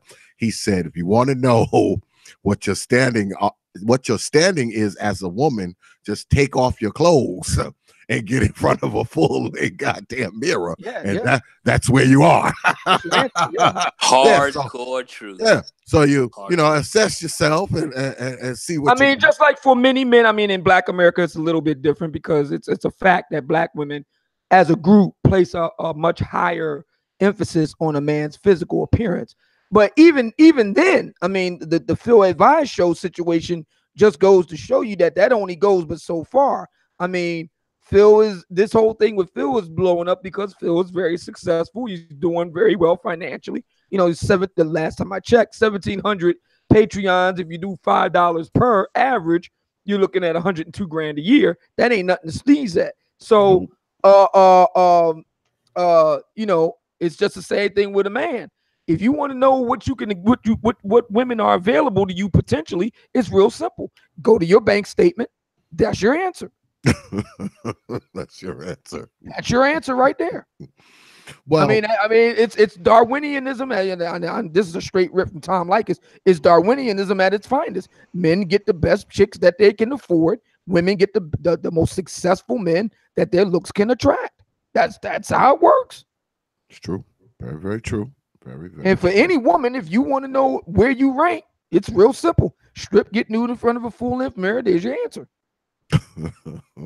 You may not like the answer, but that's the answer. Yeah, I mean, now there are some extenuating circumstances and things like that, but I mean, let's just be honest. Yes, a personality piece and all is important, but you know, all things being equal, a hot chick with a nice attitude is going to get a whole lot further than just a chick with a nice attitude. That's just the plain truth of it. And conversely, you know, a man that's got means is going to get further than a man who doesn't have means, all things being equal. Hey, go deeper though. Obsidian, go deeper. A hot chick with a good attitude don't even need no money, no career, no nothing. No. Yeah. The women that need money, you know, are the women that, you know, as a general rule, either they're spinsters or they basically they're like Jesse Williams's wife. You know, these are de facto sugar mamas is what they are, de facto. And they do exist, but and matter of fact, in Black America, it's a little bit more pervasive than we're willing to admit. You got a lot of sisters that are highly educated, not all that great looking, and they are basically sponsoring guys. Yeah, what the fuck was Jesse thinking? You know, it's something that we don't like to openly talk about on both sides because, you know, let's face it, a lot of the pretty boys aren't really motivated to do anything because, you know, they get the pussy all the time. So they don't really have, you know, great business acumen, or they're not really ambitious. And a lot of times they're being sponsored by the sugar mama types. Oh, can I add something to that? Let me add something to that. I'm gonna add something to that too. Real quick. I want to add something to that. Another thing, a lot of brothers that are athletes and, you know, young prodigies have the same problem. They don't have no game. They don't have no intuition when it comes to ladies, because why? It's always been thrown at them. You know, they've been getting it all their lives. Since junior high school, they've been getting it. Since high school, they were getting it. You know what I mean? So they don't know how to deal with some of these women that be working them. You know, so it's the same issue with some of the other brothers who it got nothing to do with looks, that but have resources but don't have no game. Yeah, I talked about that the other day, talking about the dilemma of being a 7 for a woman. And I also talked about guys, you know, men thinking that pretty boys have it good. No, the moment you start to know you were attractive, your social skills really started to really fall off. You're getting by on your looks. You aren't developing an all-around game. That's why I always say shorter guys and bigger guys will whoop a pretty boy any day and twice on Sunday, as long as they get their style and their game together. Always happens. Yeah. Always happens. You can be a shorter guy, you can be a bigger guy, and you will whoop a pretty motherfucker all day long. In front of pretty motherfuckers, I know what I speak of because this is what the fuck I do. Now, there's an epidemic of this whole gigolo being kept kind of thing. There's an article I was going to post up in the chat room talking about Lonely Loveless in Japan, talking about how women in Japan are spending thousands of, 5 figures, 6 figures just for boyfriends, boy toys. Oh, yeah. Rent-a-bay. Yeah, Rent-a-bay. That's what they're doing over there. And here's the thing. You want to get real? You know how many times I moved back to Oklahoma. I've been asked 5 times to go half on a baby, and I've been presented with some shit that's buttoned up so tight that I would never have to be responsible just because they want some DNA. I've been offered more times than I want to admit, will you just be my Mr. Mom, from wealthy Black women who are chronically single.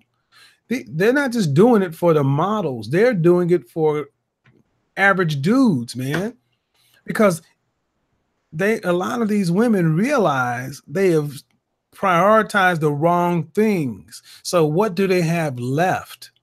They don't have the thing that they could have negotiated with back before they hit the wall, right? All they have left is their resources, and they're trying to get it. So we laugh about these the twinkle in their eyes and all this shit. Yeah, please. The whole twinkle. The whole twinkle. There is going to be there is a growth industry here somewhere because you cannot beat the numbers. I'm gonna say this and I'm gonna end. The end of the day, there are 2 or 3 million more marriageable age Black women than men. How do you overcome that sheer number? What does that break down to? What, 2 or 3 women per man if everybody hooked up?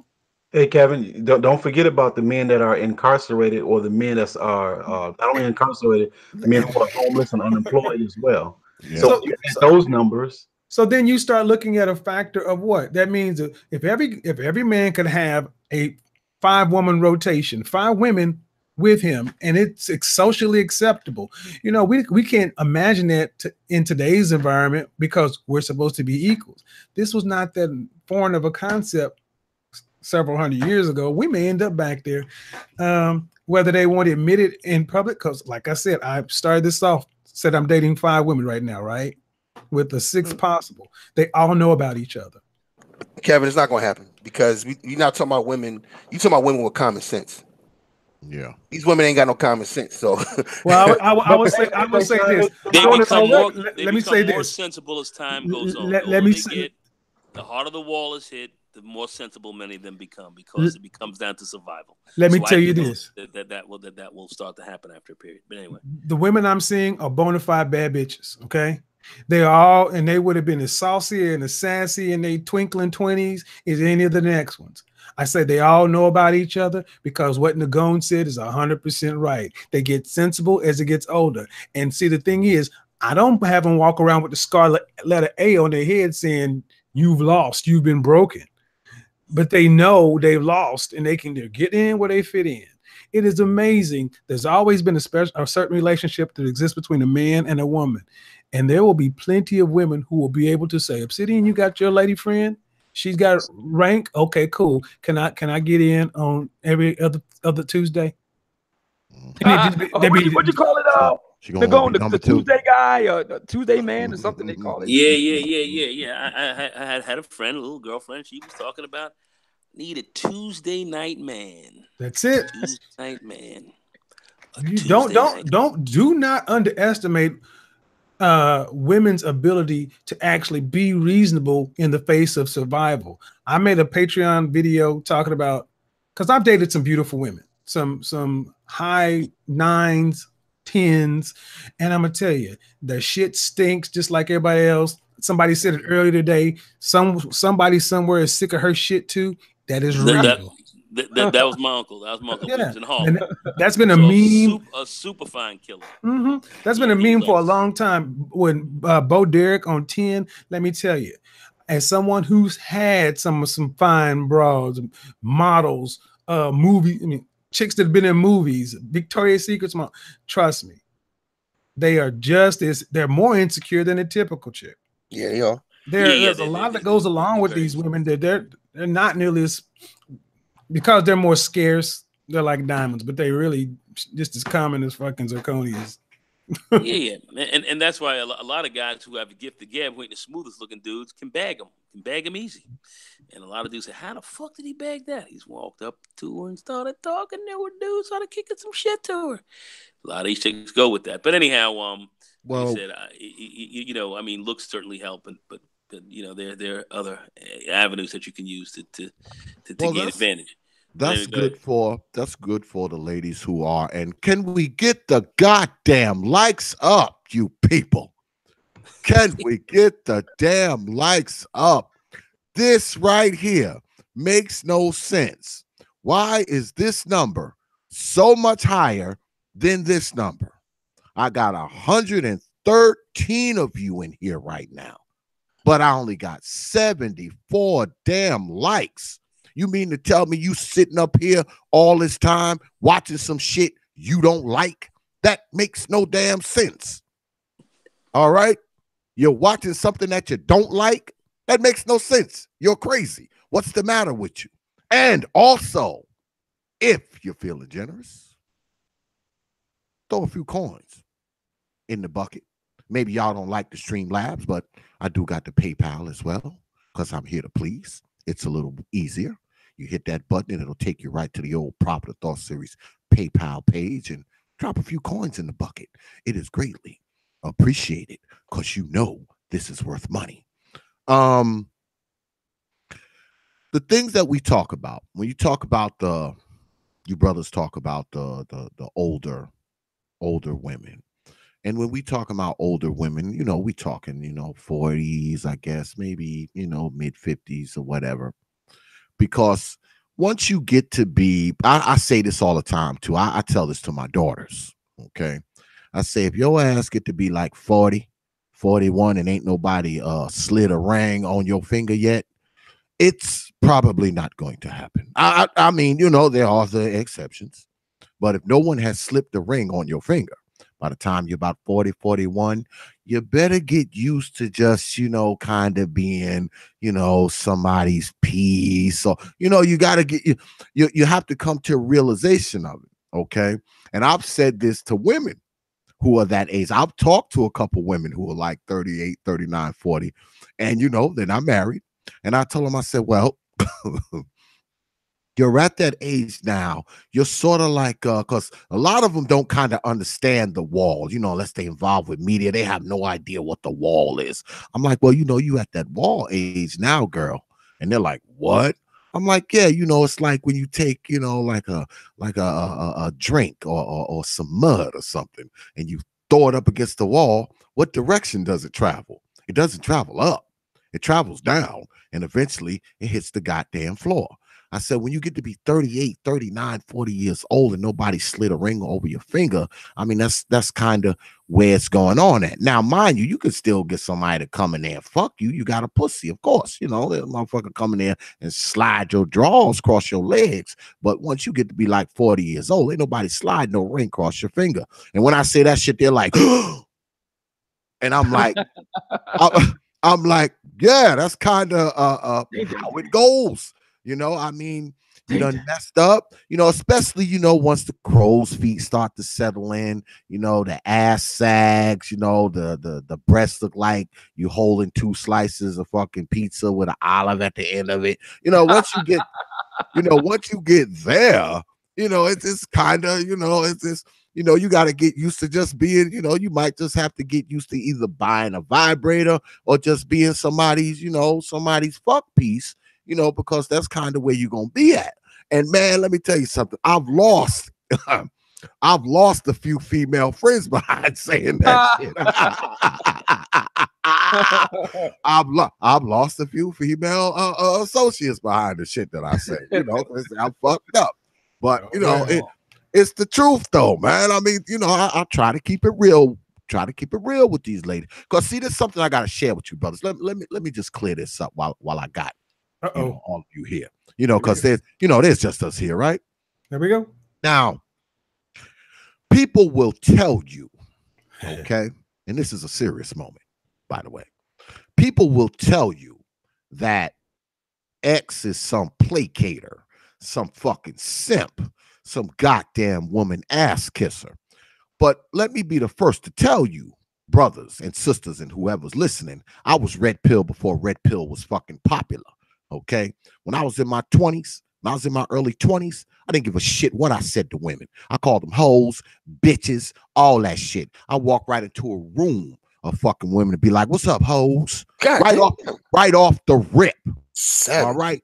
Now, people will try to convince you that X is some fucking some placater, some tap dancers for broads. But trust me, I'm far from that. I got a wife. I got 2 grown daughters. And I have 3 granddaughters. I get my wife in here right now and ask her, do this motherfucker placate to you? She'll be like, hell fucking no. You ask my daughters, do your old man placate to you? Hell fucking no. They'll tell you I'm mean. Now, I love them to death. Yeah, I'll die for them. I'll take a bullet for them. But I don't fucking placate to them. And I don't placate to other hoes either. I really don't. So do not get it twisted when it comes to Xavier. Do not get it twisted. Now, mind you, I have a degree of respect for women. I do. Because I know most of them stupid, foolish, illogical. They can't make no goddamn sense. You know, I know irrational and all that kind of shit. I understand that. I had a mama. I have sisters. I have an ex. I have a wife. I have daughters. I understand that. So I give them a little bit of leeway here and there. I do. I give them a little bit of leeway. Not a lot, but I will give them a little leeway. But I said that to say this, because when you deal with women, okay, oftentimes, I know me, especially when we get into like a talk or something, usually when I talk to them, it's usually like a waste of time.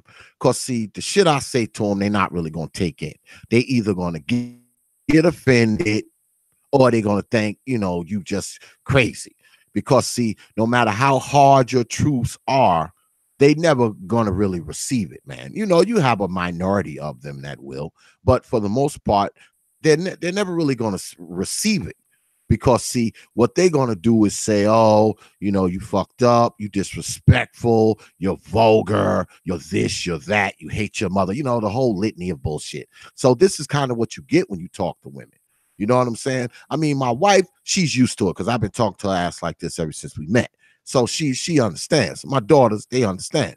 But the average day-to-day woman, man, they don't really understand this kind of shit, man. They don't understand when you come at them and say, hey, look. You know why? Because they don't get it like they used to. You know what I mean? Like Obsidian did a good thing on the O'Shea hangout when Miss Potato Head was over there. And he dropped in. That motherfucker dropped in and just said, yo, why the fuck you ain't doing something? Why you ain't doing this? Why you ain't doing it? Chop her fucking head off. Look, this whole thing of placating the women, that shit is dead with me, man. Yeah, it's dead. All right, it's dead with me. Look, we talking about being men. We talking about being leaders. There's nothing to negotiate. I'm going to talk to other men, and we're going to figure things out. If you want to be my counsel, you my counsel in secret. You my counsel behind the scenes. These black women, these old black women who raise these whores, who run around here talking crazy to black men. That's my 5th reason why I don't give a fuck about them. How about that? I got another. That's my 5th reason. All right. And ran around here and taught these bitches not to have no goddamn respect, no training. And that's why they run around here on YouTube talking to black men, talking down to black men. And a lot of black men are allowing that shit to happen. That shit needs to end, man. Don't come to my fucking male platform talking to us. No. You don't do that. Do that shit over there with your cackling sisters. All right. Do that with them cackling hoes. Do that over there. All right. You come over here, you get your head cut off. End the discussion. Agreed. Go ahead with that shit. Well, let me ask you brothers this, because I got this all-star panel up here that you fucking people out there refuse to hit the like button for. Let me ask you brothers this. How do you think these broads can avoid how do you think they can avoid becoming the lady who's in the supermarket 58 years old buying a Meow Mix and Tender Vittles, even though they don't have a cat? How can they avoid that and maybe possibly be looking forward to being a widow? Because think about it. That's something to look forward to when you think about it. Okay, it sounds a little morbid, but you have to kind of look forward to being a widow, because see, if you're a widow, you're probably going to be better off. That's just a fact. Because see, if your husband has a pension, a retirement plan, and even if he doesn't, he dies before you get his Social Security on top of whatever little bullshit income you got coming in. Maybe that can keep you from eating cat food or living in in an apartment where you got to have 9 locks on the door. People come to visit you. All they hear is click, click, click, click, click, click, click, click, click, click, click. Because see, you living in a place where Brother X kicking doors and all kind of bullshit. Brother X. Go ahead, brother. Brother X, man. Listen, man. Let's be honest. Ain't all of them gonna make it. Nah, of course not. Of course not. Only many will try, but many will also fail. So unfortunately, how can you stop it? For some, there's nothing to be done except nothing. Go down that road, and then go out by way of the Hershey Highway. It's a Rizzy. It's a wrap. It's a wrap. Unfortunately, that's where you're at with some of this. That's the hardcore reality. Yeah, you better learn how to garden, bitch. Well, you can always, because probably maybe a year from now, you can always come to X's old lady convalescent home, where I will have illustrious 50 square foot apartments for you to live in. Hey, And X, I'm going to run me a sweatshop. you can even bring in your damn cats. Got that right.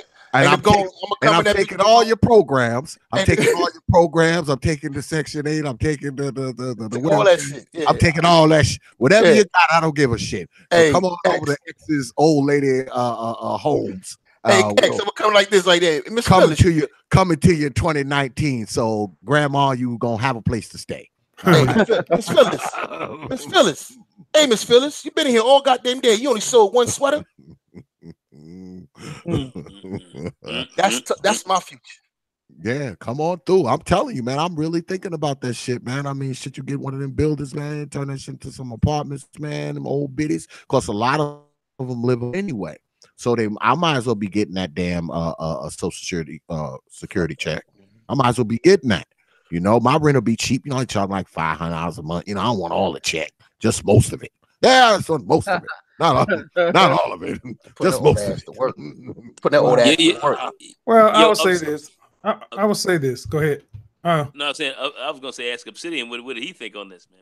What Obsidian got to say on this? I mean, well, you know, I did a podcast. This is early this year, I think it was, about infidelity in Black America. And what was interesting about the article, aside from the fact that both Black men and Black women engage in infidelity, cheating on their spouses more than any other racial group in the country, the other thing that was really interesting about it was the age. And you would think that the highest rate of infidelity with regard to folks would be in the younger ages. That's not true. The highest rate of infidelity is 55 and older. And actually it's like more like 65 and older. Yeah. And that's true. They also found that since Viagra was introduced 20 years ago, the rate of STDs among people 50 years and older has risen, particularly 50-year-old women, has risen exponentially. So, well, and that's the thing, you know, greatest generation, baby boomers, Gen X. Millennials, Gen X, I think, is going to be the sacrificial generation. We're either going to turn it around or run it completely aground.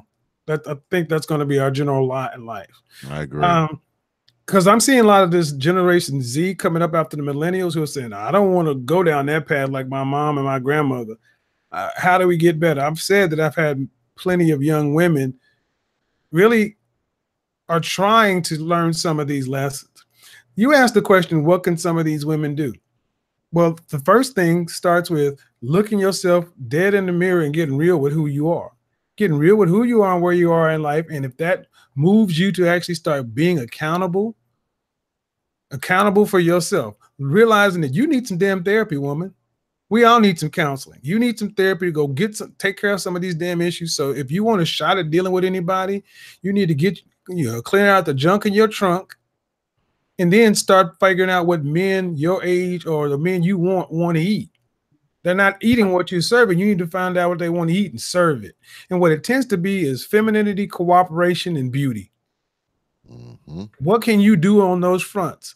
If you're not willing to give because men are still out here willing to give women who want to cooperate and get on our program a shot.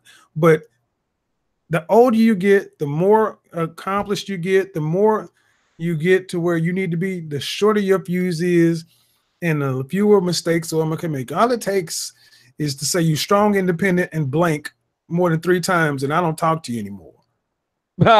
I mean, really. So, and I can do that because the tables have turned. Women are going to have to start dealing with the market. Nagone, the market is always correct, right? And the market is brutal. The market is correct. It's brutal, and it also corrects itself as well. There you go. Yeah, it's a tough game. Tough game. Y'all some hopeful niggas. I ain't got no hopeful hoes, man. I'm just very realistic. Now these hoes are lost. I mean, for the majority, see, that's the thing. For the majority of them, but I'm asking myself the question: they ain't gonna even find this channel. But the ones who are actually looking for answers, who may have found this channel, give them something that they can use. If you're not lost, if you found this channel, All right, well, if they find this channel, let's make history right now, Kevin Samuels. Let's talk about the new J. Samuels line. We selling hats, scarves, gloves. I got the sweatshop smell like Bengay, Geritol, and olive oil. Absolutely. Right? Put these hoes to work. That's right. X got that building for you. You got a place. God damn right, man. I'm a stay for you, girl. Better sublease, nigga. I need to hook up on that sublease. $500-$600 a month, everything included.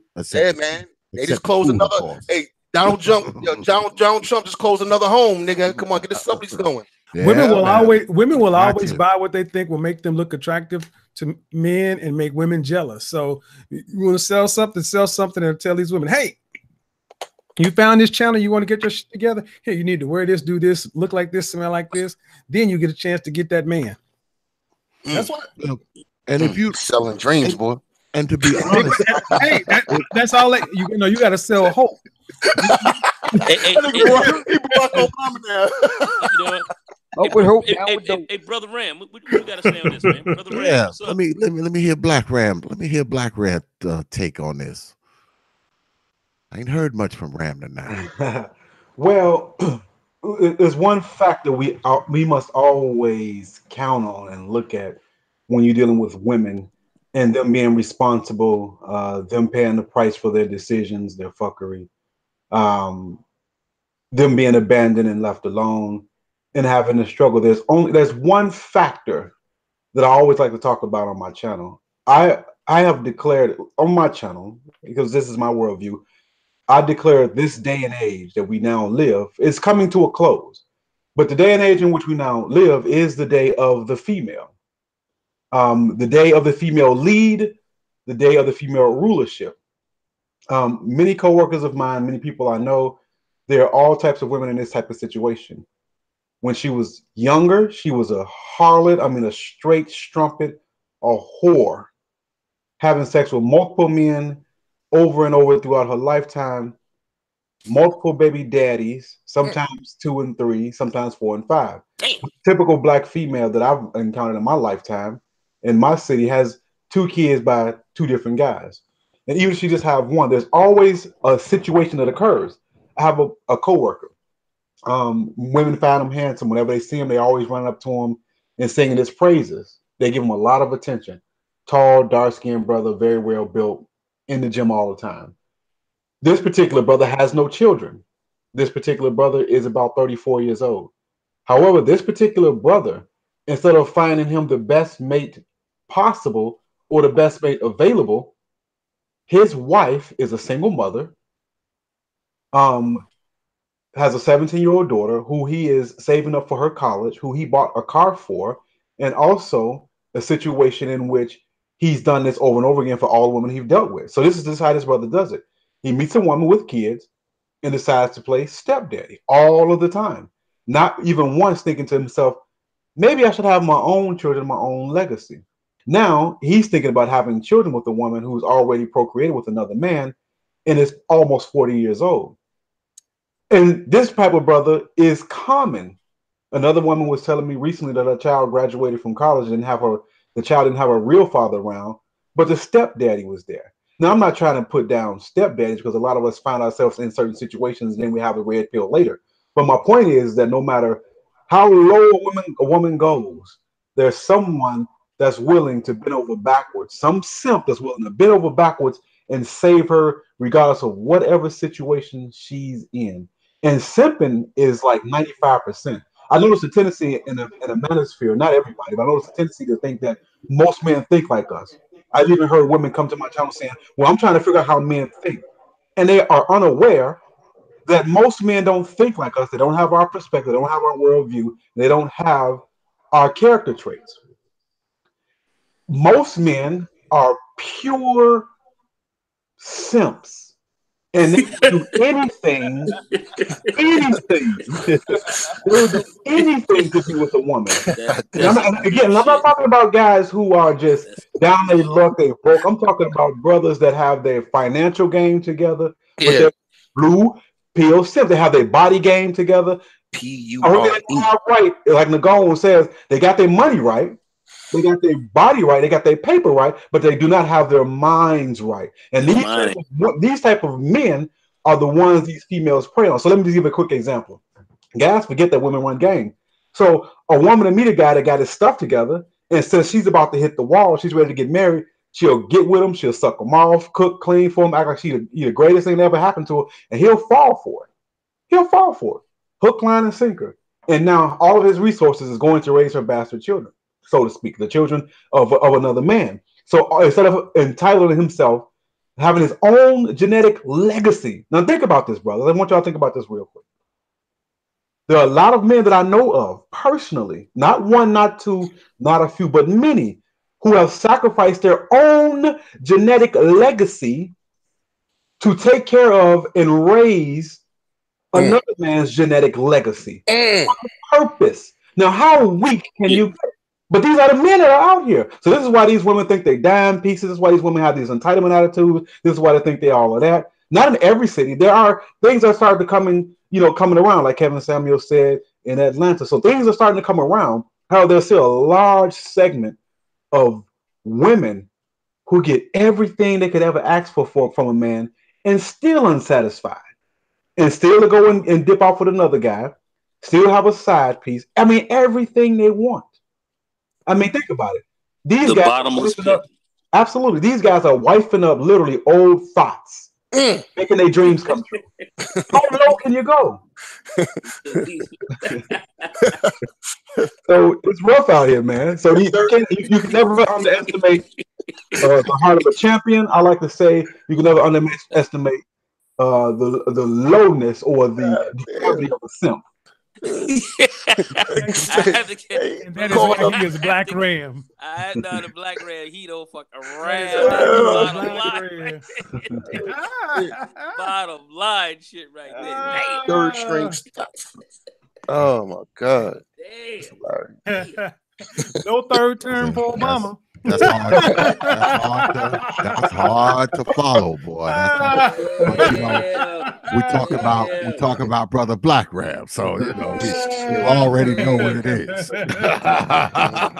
Somebody already know what it is. Just like King Joffrey, you just hearing black women jump out the window. Jump out the red keep. He just cleat the fucking anyway. I'm just saying. God damn. That's how it is, man. Because you know when it come to brother BlackRam, man. This is therapeutic. Therapeutic, baby. Therapeutic. They're just jumping out the windows like Joffrey. See, you know what often happens. You know what often happens, man. A lot of times, and I talk to my daughters about this too, because I want my daughters to be prepared for all this shit, man. I don't want them to end up to be some old thought, some retire, some fucking hoe in retirement and shit. I don't want my daughters to be those people. I think when you having nightmares and shit. No, not my daughter. Not my daughter. I don't want my daughter to grow up to be some old thought, buying cat food and shit. So, I tell my daughters this stuff, and I'm like, look, you're gonna have to be a particular way. You're gonna have to maintain yourself. You're gonna have to have some sense of dignity, pride about yourself. You're gonna have to have these things going on with you if you expect to be somebody's wife. Okay, I mean, because that should be the goal. I think what happens often, especially with us black folks, we're not really rearing. Our daughters aren't being groomed to be people's wives. No.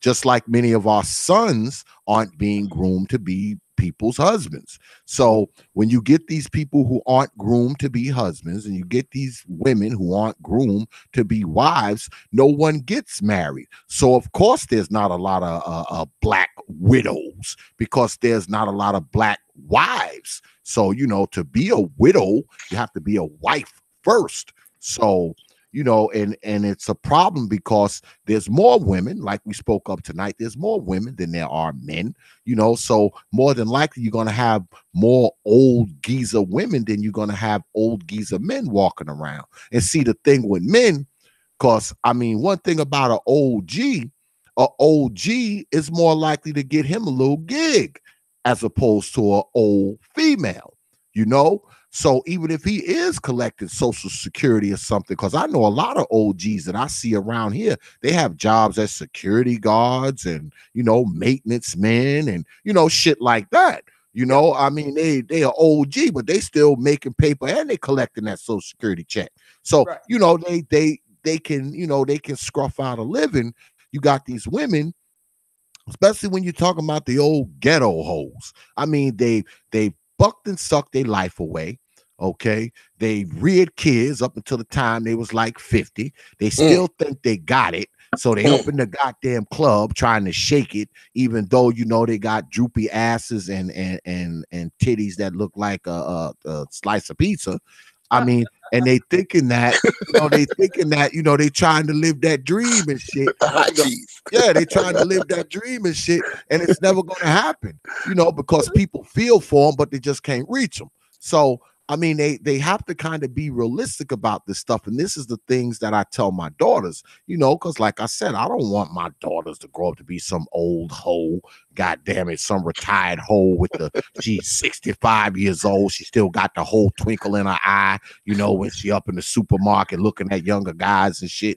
You know, I don't want that for them. You know, I don't think that that's the best way, because like I said before, a lot of these women, man, they're growing old alone. They're growing old alone, and a lot of them is by their own, you know, their own decision, their own fault, man. The decisions that they made in their lives and the shit that they did and the shit that they didn't do. All right. The shit that they did and the shit that they didn't do, you know, because you got to think, man. I mean, you figure these chicks, man, you know, a lot of them, you know, they 30 years old and they got 5 and 6 and 7 babies. They're fucked. All right. They're fucked, because by the time their oldest kid get to be like 18, now they 50. Okay. Now they 50. So most dudes ain't really checking for the 50-year-olds. 50-year-old dudes ain't checking for 50-year-olds. You know, it's just not going to happen. I mean, the only way you really going to make something really, really happen, only way you're going to make something really, really happen is if you 50 and you looking really, really good. Yeah, you got to be fine as hell. Like Janet. Yeah, you got to be fine as hell. And even then, the field is very narrow. Yeah, the field's narrow. It's not like it's this wide field. You got this river, this ocean. You know, it's more like a mud puddle. It's more like a stream coming from a gutter and shit. So, you know, the field is really, really narrow. So, you know, you gotta take all that shit into consideration, you know, as a female, because we all know that, you know, as a female gets older, her fucking sexual market goes down. So knowing that, you have to know that that's happening. You have to know that that's coming, you know, and more likely than not, I mean, if you done pumped out 5, 6, 7, 8 fucking babies, you know, that there's no telling how many dicks you had, because see, each one of those kids is indicative of about 10 penises. Just so happened one of those penises happened to mesh out of one of those 10 times and shot a baby up in there. So now you wore out. You done been fucked 999 times. You done dumped out. Yeah, you done dumped out 9 fucking babies. So, you know, even if a dude do come around to hit that, he probably only hit it once, because it's like throwing a fucking a pool stick down a fucking subway tunnel. So you know what I mean? You gotta, you know, all that shit has to. Damn, X. Damn. All that shit has to be taken. Nigga said 99. Well, you know, this is Dark Exodus. I mean, you know, you gotta take all of that shit into consideration. And I've told women this. I say, hey, look, because I've had people ask me, they're like, oh, you know, X, you a man, you know, he can, you know, I met him, you know, and we had sex and he never called me back. He never texted me. I said, oh, I'm going to tell you something as a man. I said, if you give a man some ass and that ass is good, he at least going to come around for round 2. Okay, see, that's where you fucked up at. Yeah, he gonna come around for no, but I'm saying he gonna. I'm gonna tell you what I told. A chick said the same thing to me once. A chick said the same thing to me one time, and I told her, I said, "That's about right. As a man, that's right. I would have told him not to call you back too." Yeah, but see, if the ass is good though, brother Jay Shine, he's gonna at least try to come around for round 2. Yeah, that's a fact. If he's not coming around for round 2, or he's not calling you, he's not texting you, he's not emailing you, he's not Skyping you, he's not when you call his phone, you get that sound, the number you have dialed is no longer accepting calls. You getting that shit. What's going on down there ain't too good, girl. It's probably like sticking your penis inside of a wet mop. So, you know, I mean, you gotta think about that shit. You might want to go and get that operation. You know, where they tighten it up a little bit. Because if he ain't coming around for round 2, you got that freaking balloon full of Jello shit going on down there. You know? He don't want it no more. He doesn't want it. Needless to say, I have lost females associates. I said that, but you know, I'm not telling the truth, man. Because they asked me, no, as a man, why would he? Because girls like sticking his penis in a soggy mop. Right. That's why it's like throwing that goddamn pool stick down the fucking subway tunnel. No man wants that. I love what I do, because I actually get a chance when a woman comes to me for image. I get a chance to actually tell them truths that they pay me to tell them the shit you just said. Damn. Pay me well. Well, but the fundamental thing is, I'm not inexpensive. So when somebody comes to me, it's like an alcoholic or an addict going to detox. It's one thing to have to go to detox because you got pulled over and you got to charge. It's another thing when you decide, I'm tired, I'm ready to quit. When women come to me, they're ready to quit. They're ready to try to win. People have made the admission that I need to do something about my image. So when I tell them, you got to get brutally honest about what's in the mirror. Would you want to fuck you if you were a man? Would you like to see you naked getting out of the shower wet? And they're like, well, no, we got to fix that. And then we can talk about what it looks like on the outside, but we also got to look at your sexual history. And, you know, the way I put it is just like that. Look at your sexual history. It is a muscle, and it's designed to snap back, not like you guys think it is. And have you put it through a good amount of use? If you have, just like if your teeth are crooked and you may need to get braces, or you need to get some, some caps or some bridge work or whatever, we need to look down there about your vaginal health. And then, hey man, but I've worked with some women who popping around like they, a new woman, so to speak. Yeah, you got that sloppy moppy. I mean, the brothers ain't coming back. Vaginal rejuvenation. Women would do better instead of going to get boob implants, going to get a vaginal rejuvenation. Yep. And with that, my brothers, I got to turn in because I got a big day tomorrow. Supposedly going head to head against the Wig over on Mary Brown's channel, The Great Liberators. Oh shit, Mr. Taylor. So we'll see if she shows up. We'll see. Anyway, it's been real, man. Thank you so much, brother X. Man. I appreciate you coming through, man. I'm about to wrap it up in a little bit anyway. So I appreciate you coming through, brother City. We got to do this again, man. Yes, sir. You know how to find me, man. Anytime. It's been a pleasure. Y'all guys be cool. Good night. Get with me about this live stream stuff, this OBS and Streamlabs. Will do.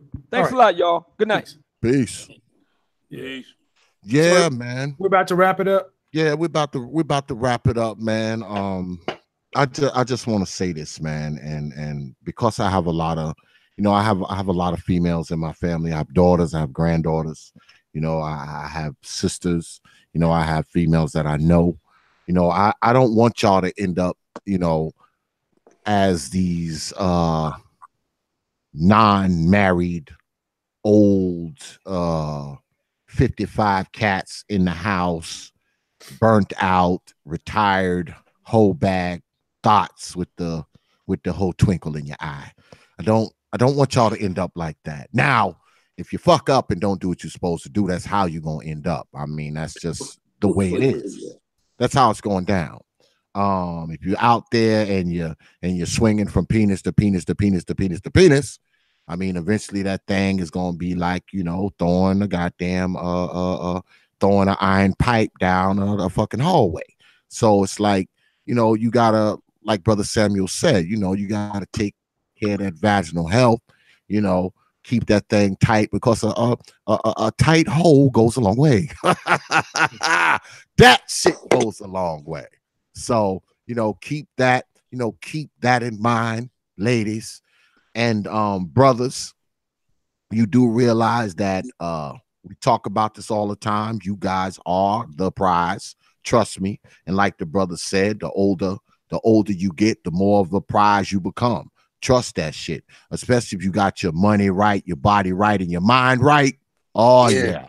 You become more and more of the prize as you age. Trust me. Don't worry about it, brothers. Can I say one last thing to these old hoes, man? Can I say one last thing? Go ahead. Look, if you meet a good dude, man, he fuck with you, man, go ahead and shut it down, sister. Stop playing around. Because winter is coming. I'm going to talk to you like Ned Stark. Winter is coming. It's coming. All right? Winter's coming. The economy is changing. Shit's about to hit the fan in America. Like my man BlackRam said, the time of the age of the woman is over. And it's about to be a backlash like you've never seen in your life. These white boys ain't playing. And it's about to get real cold out here. So smarten up while there's still simps out here to get.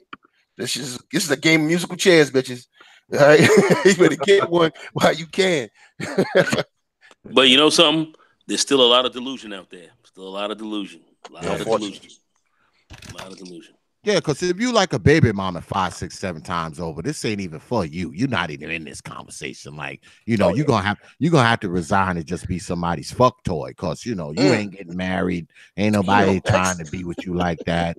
You know, you're just gonna have to resign to be somebody's fuck toy. I mean, that's the real. I mean, I tell you what, call me up in 10 years, you baby mamas. You know, y'all like 37 years old and got like 6, 7, 8 kids. Call me up in 10 years and tell me that I'm wrong. I'll retract my statement. I will retract my statement. Man, actually, I didn't realize you were so gritty and raw with it, man. Damn, he hardcore. Dark Exodus. This is Dark Exodus. I'm gonna start calling you Dark Triple X and shit. A fuck toy. God damn, your mouth. Yeah, that's what. Am I lying? I mean, I want to write me in a decade, ladies, and say, "Oh, you lied. I'm 55 with 8 babies, and some guy married me." I'll get right on here and make a public apology. I will. Damn. Hey, bitch, bend over. Okay, that's a fuck toy. Anybody else want to put any last words out there? No, I think it was a pretty fire stream. You know, BlackRam, critical stuff. Brother Samuels, definitely getting it in. Jay Shine, my brother, what's up? Go New York, nigga. You know what time it is. Yeah, Brother baby. X, man. Thanks, man. Thanks for inviting me on, man. You was on fire here tonight. It's pretty funny too, man. So great stream.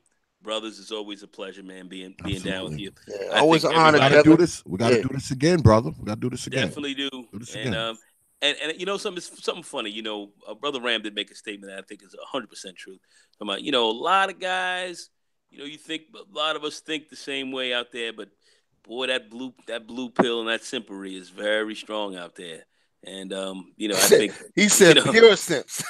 He said no. He was like pure simps. I was like, and these are facts. I mean, these are hardcore facts. So you know, I laugh at it, but very true. And I would just say is, you know, if you can save one life at a time, man, you know, do it. And I think that's what you brothers are doing. And you know, it's just great to be a part of it. Thanks, man. Thanks, X. Thank you, brother. Way to go. All right, folks. Good night. Go ahead. All right. Been real. Peace, Ram. Peace, Kevin. Peace, man. Peace out to y'all. Anybody else? Any final thoughts? Hey, Brother X, just like to thank you for having me on, man. It's always a pleasure to come through here and chop it up with you, brother. Oh, absolutely, man. You know, you're my people, man. You always welcome on TPOT anytime, brother. Anytime. Much appreciated, brother. Anytime. Well, I guess I'll jump off too, and you'll have a good night, Brother X. And salute to everybody in the chat as well, peoples. Oh, yeah. Peace, Brother BlackRam. Peace, brother. Yeah. We just closed out with an all-star cast. man. All-star cast. You don't get no better than that, man. Brother BlackRam, Brother Obsidian, Brother Nagone, Brother Jay Shine, and Brother Kevin Samuels, all in one place right here on the old Chitlin circuit. Chitlin circuit, my ass. Let me see some of you put that combination together. I want to see it.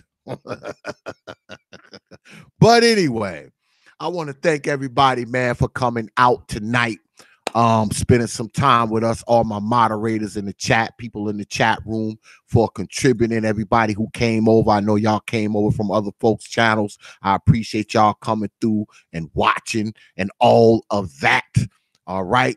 So now that I got you here, I wish you go on down to the Prophet of Thought series on Facebook. That's Prophet of Thought, one word series, another word on Facebook. That's our main page. It's a community page. Jump up on the page, like, share it, follow it. There's always something good there. You can always catch up with what we're doing here on TPOT media there as well. And also jump onto the TPOT bandwagon page. That's a personal page. You can actually send that page a Facebook request, and I'll make sure it gets accepted really, really quick. And while you at it, you can go over to the Prophet of Thought series fan group page on Facebook as well. That's the Prophet of Thought series fan group page. Go ahead, request to be a member. We got about 2,800 members already. I can't believe that many people follow my shit. I am humbled and honored. Go ahead, request to be a member. You'll get accepted quick. Trust me, you got my word on that. There's a whole bunch of things going on down there because it's a fan page. So you got a bunch of people down there posting shit. So you don't just got to listen to X talk shit all the time. You got other people down there talking shit as well. Also, check us out on WhatsApp and Instagram. That's Prophet of Thought on Instagram. Go ahead and follow us on Instagram. You guarantee to get a follow back. Trust that. Also, we talk about this every goddamn week. Go on down there and follow the Prophet of Thought series on Twitter. That's at TPOT Media on Twitter. That's at TPOT Media on Twitter. Follow us on Twitter, or I will haunt your ass in your dreams tonight, tomorrow, the next day, and the next day.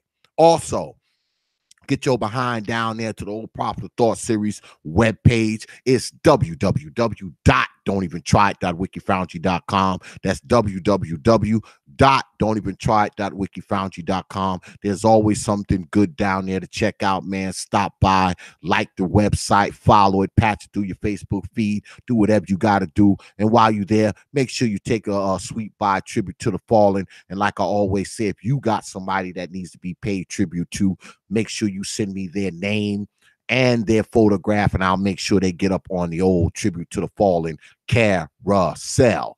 All right. So once again, I want to thank you for coming out tonight and spending some time with us. And I want to thank all my guests of honor tonight. Again, Brother Obsidian, Brother Jay Shine, Brother BlackRam 313, Brother Nagone, and Brother Samuels for coming through, making this a fire stream tonight. It is appreciated. So with that, I will leave you with 3 words. Like I always do, open your minds. And we are out of here, y'all.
Only from TV. Open your minds.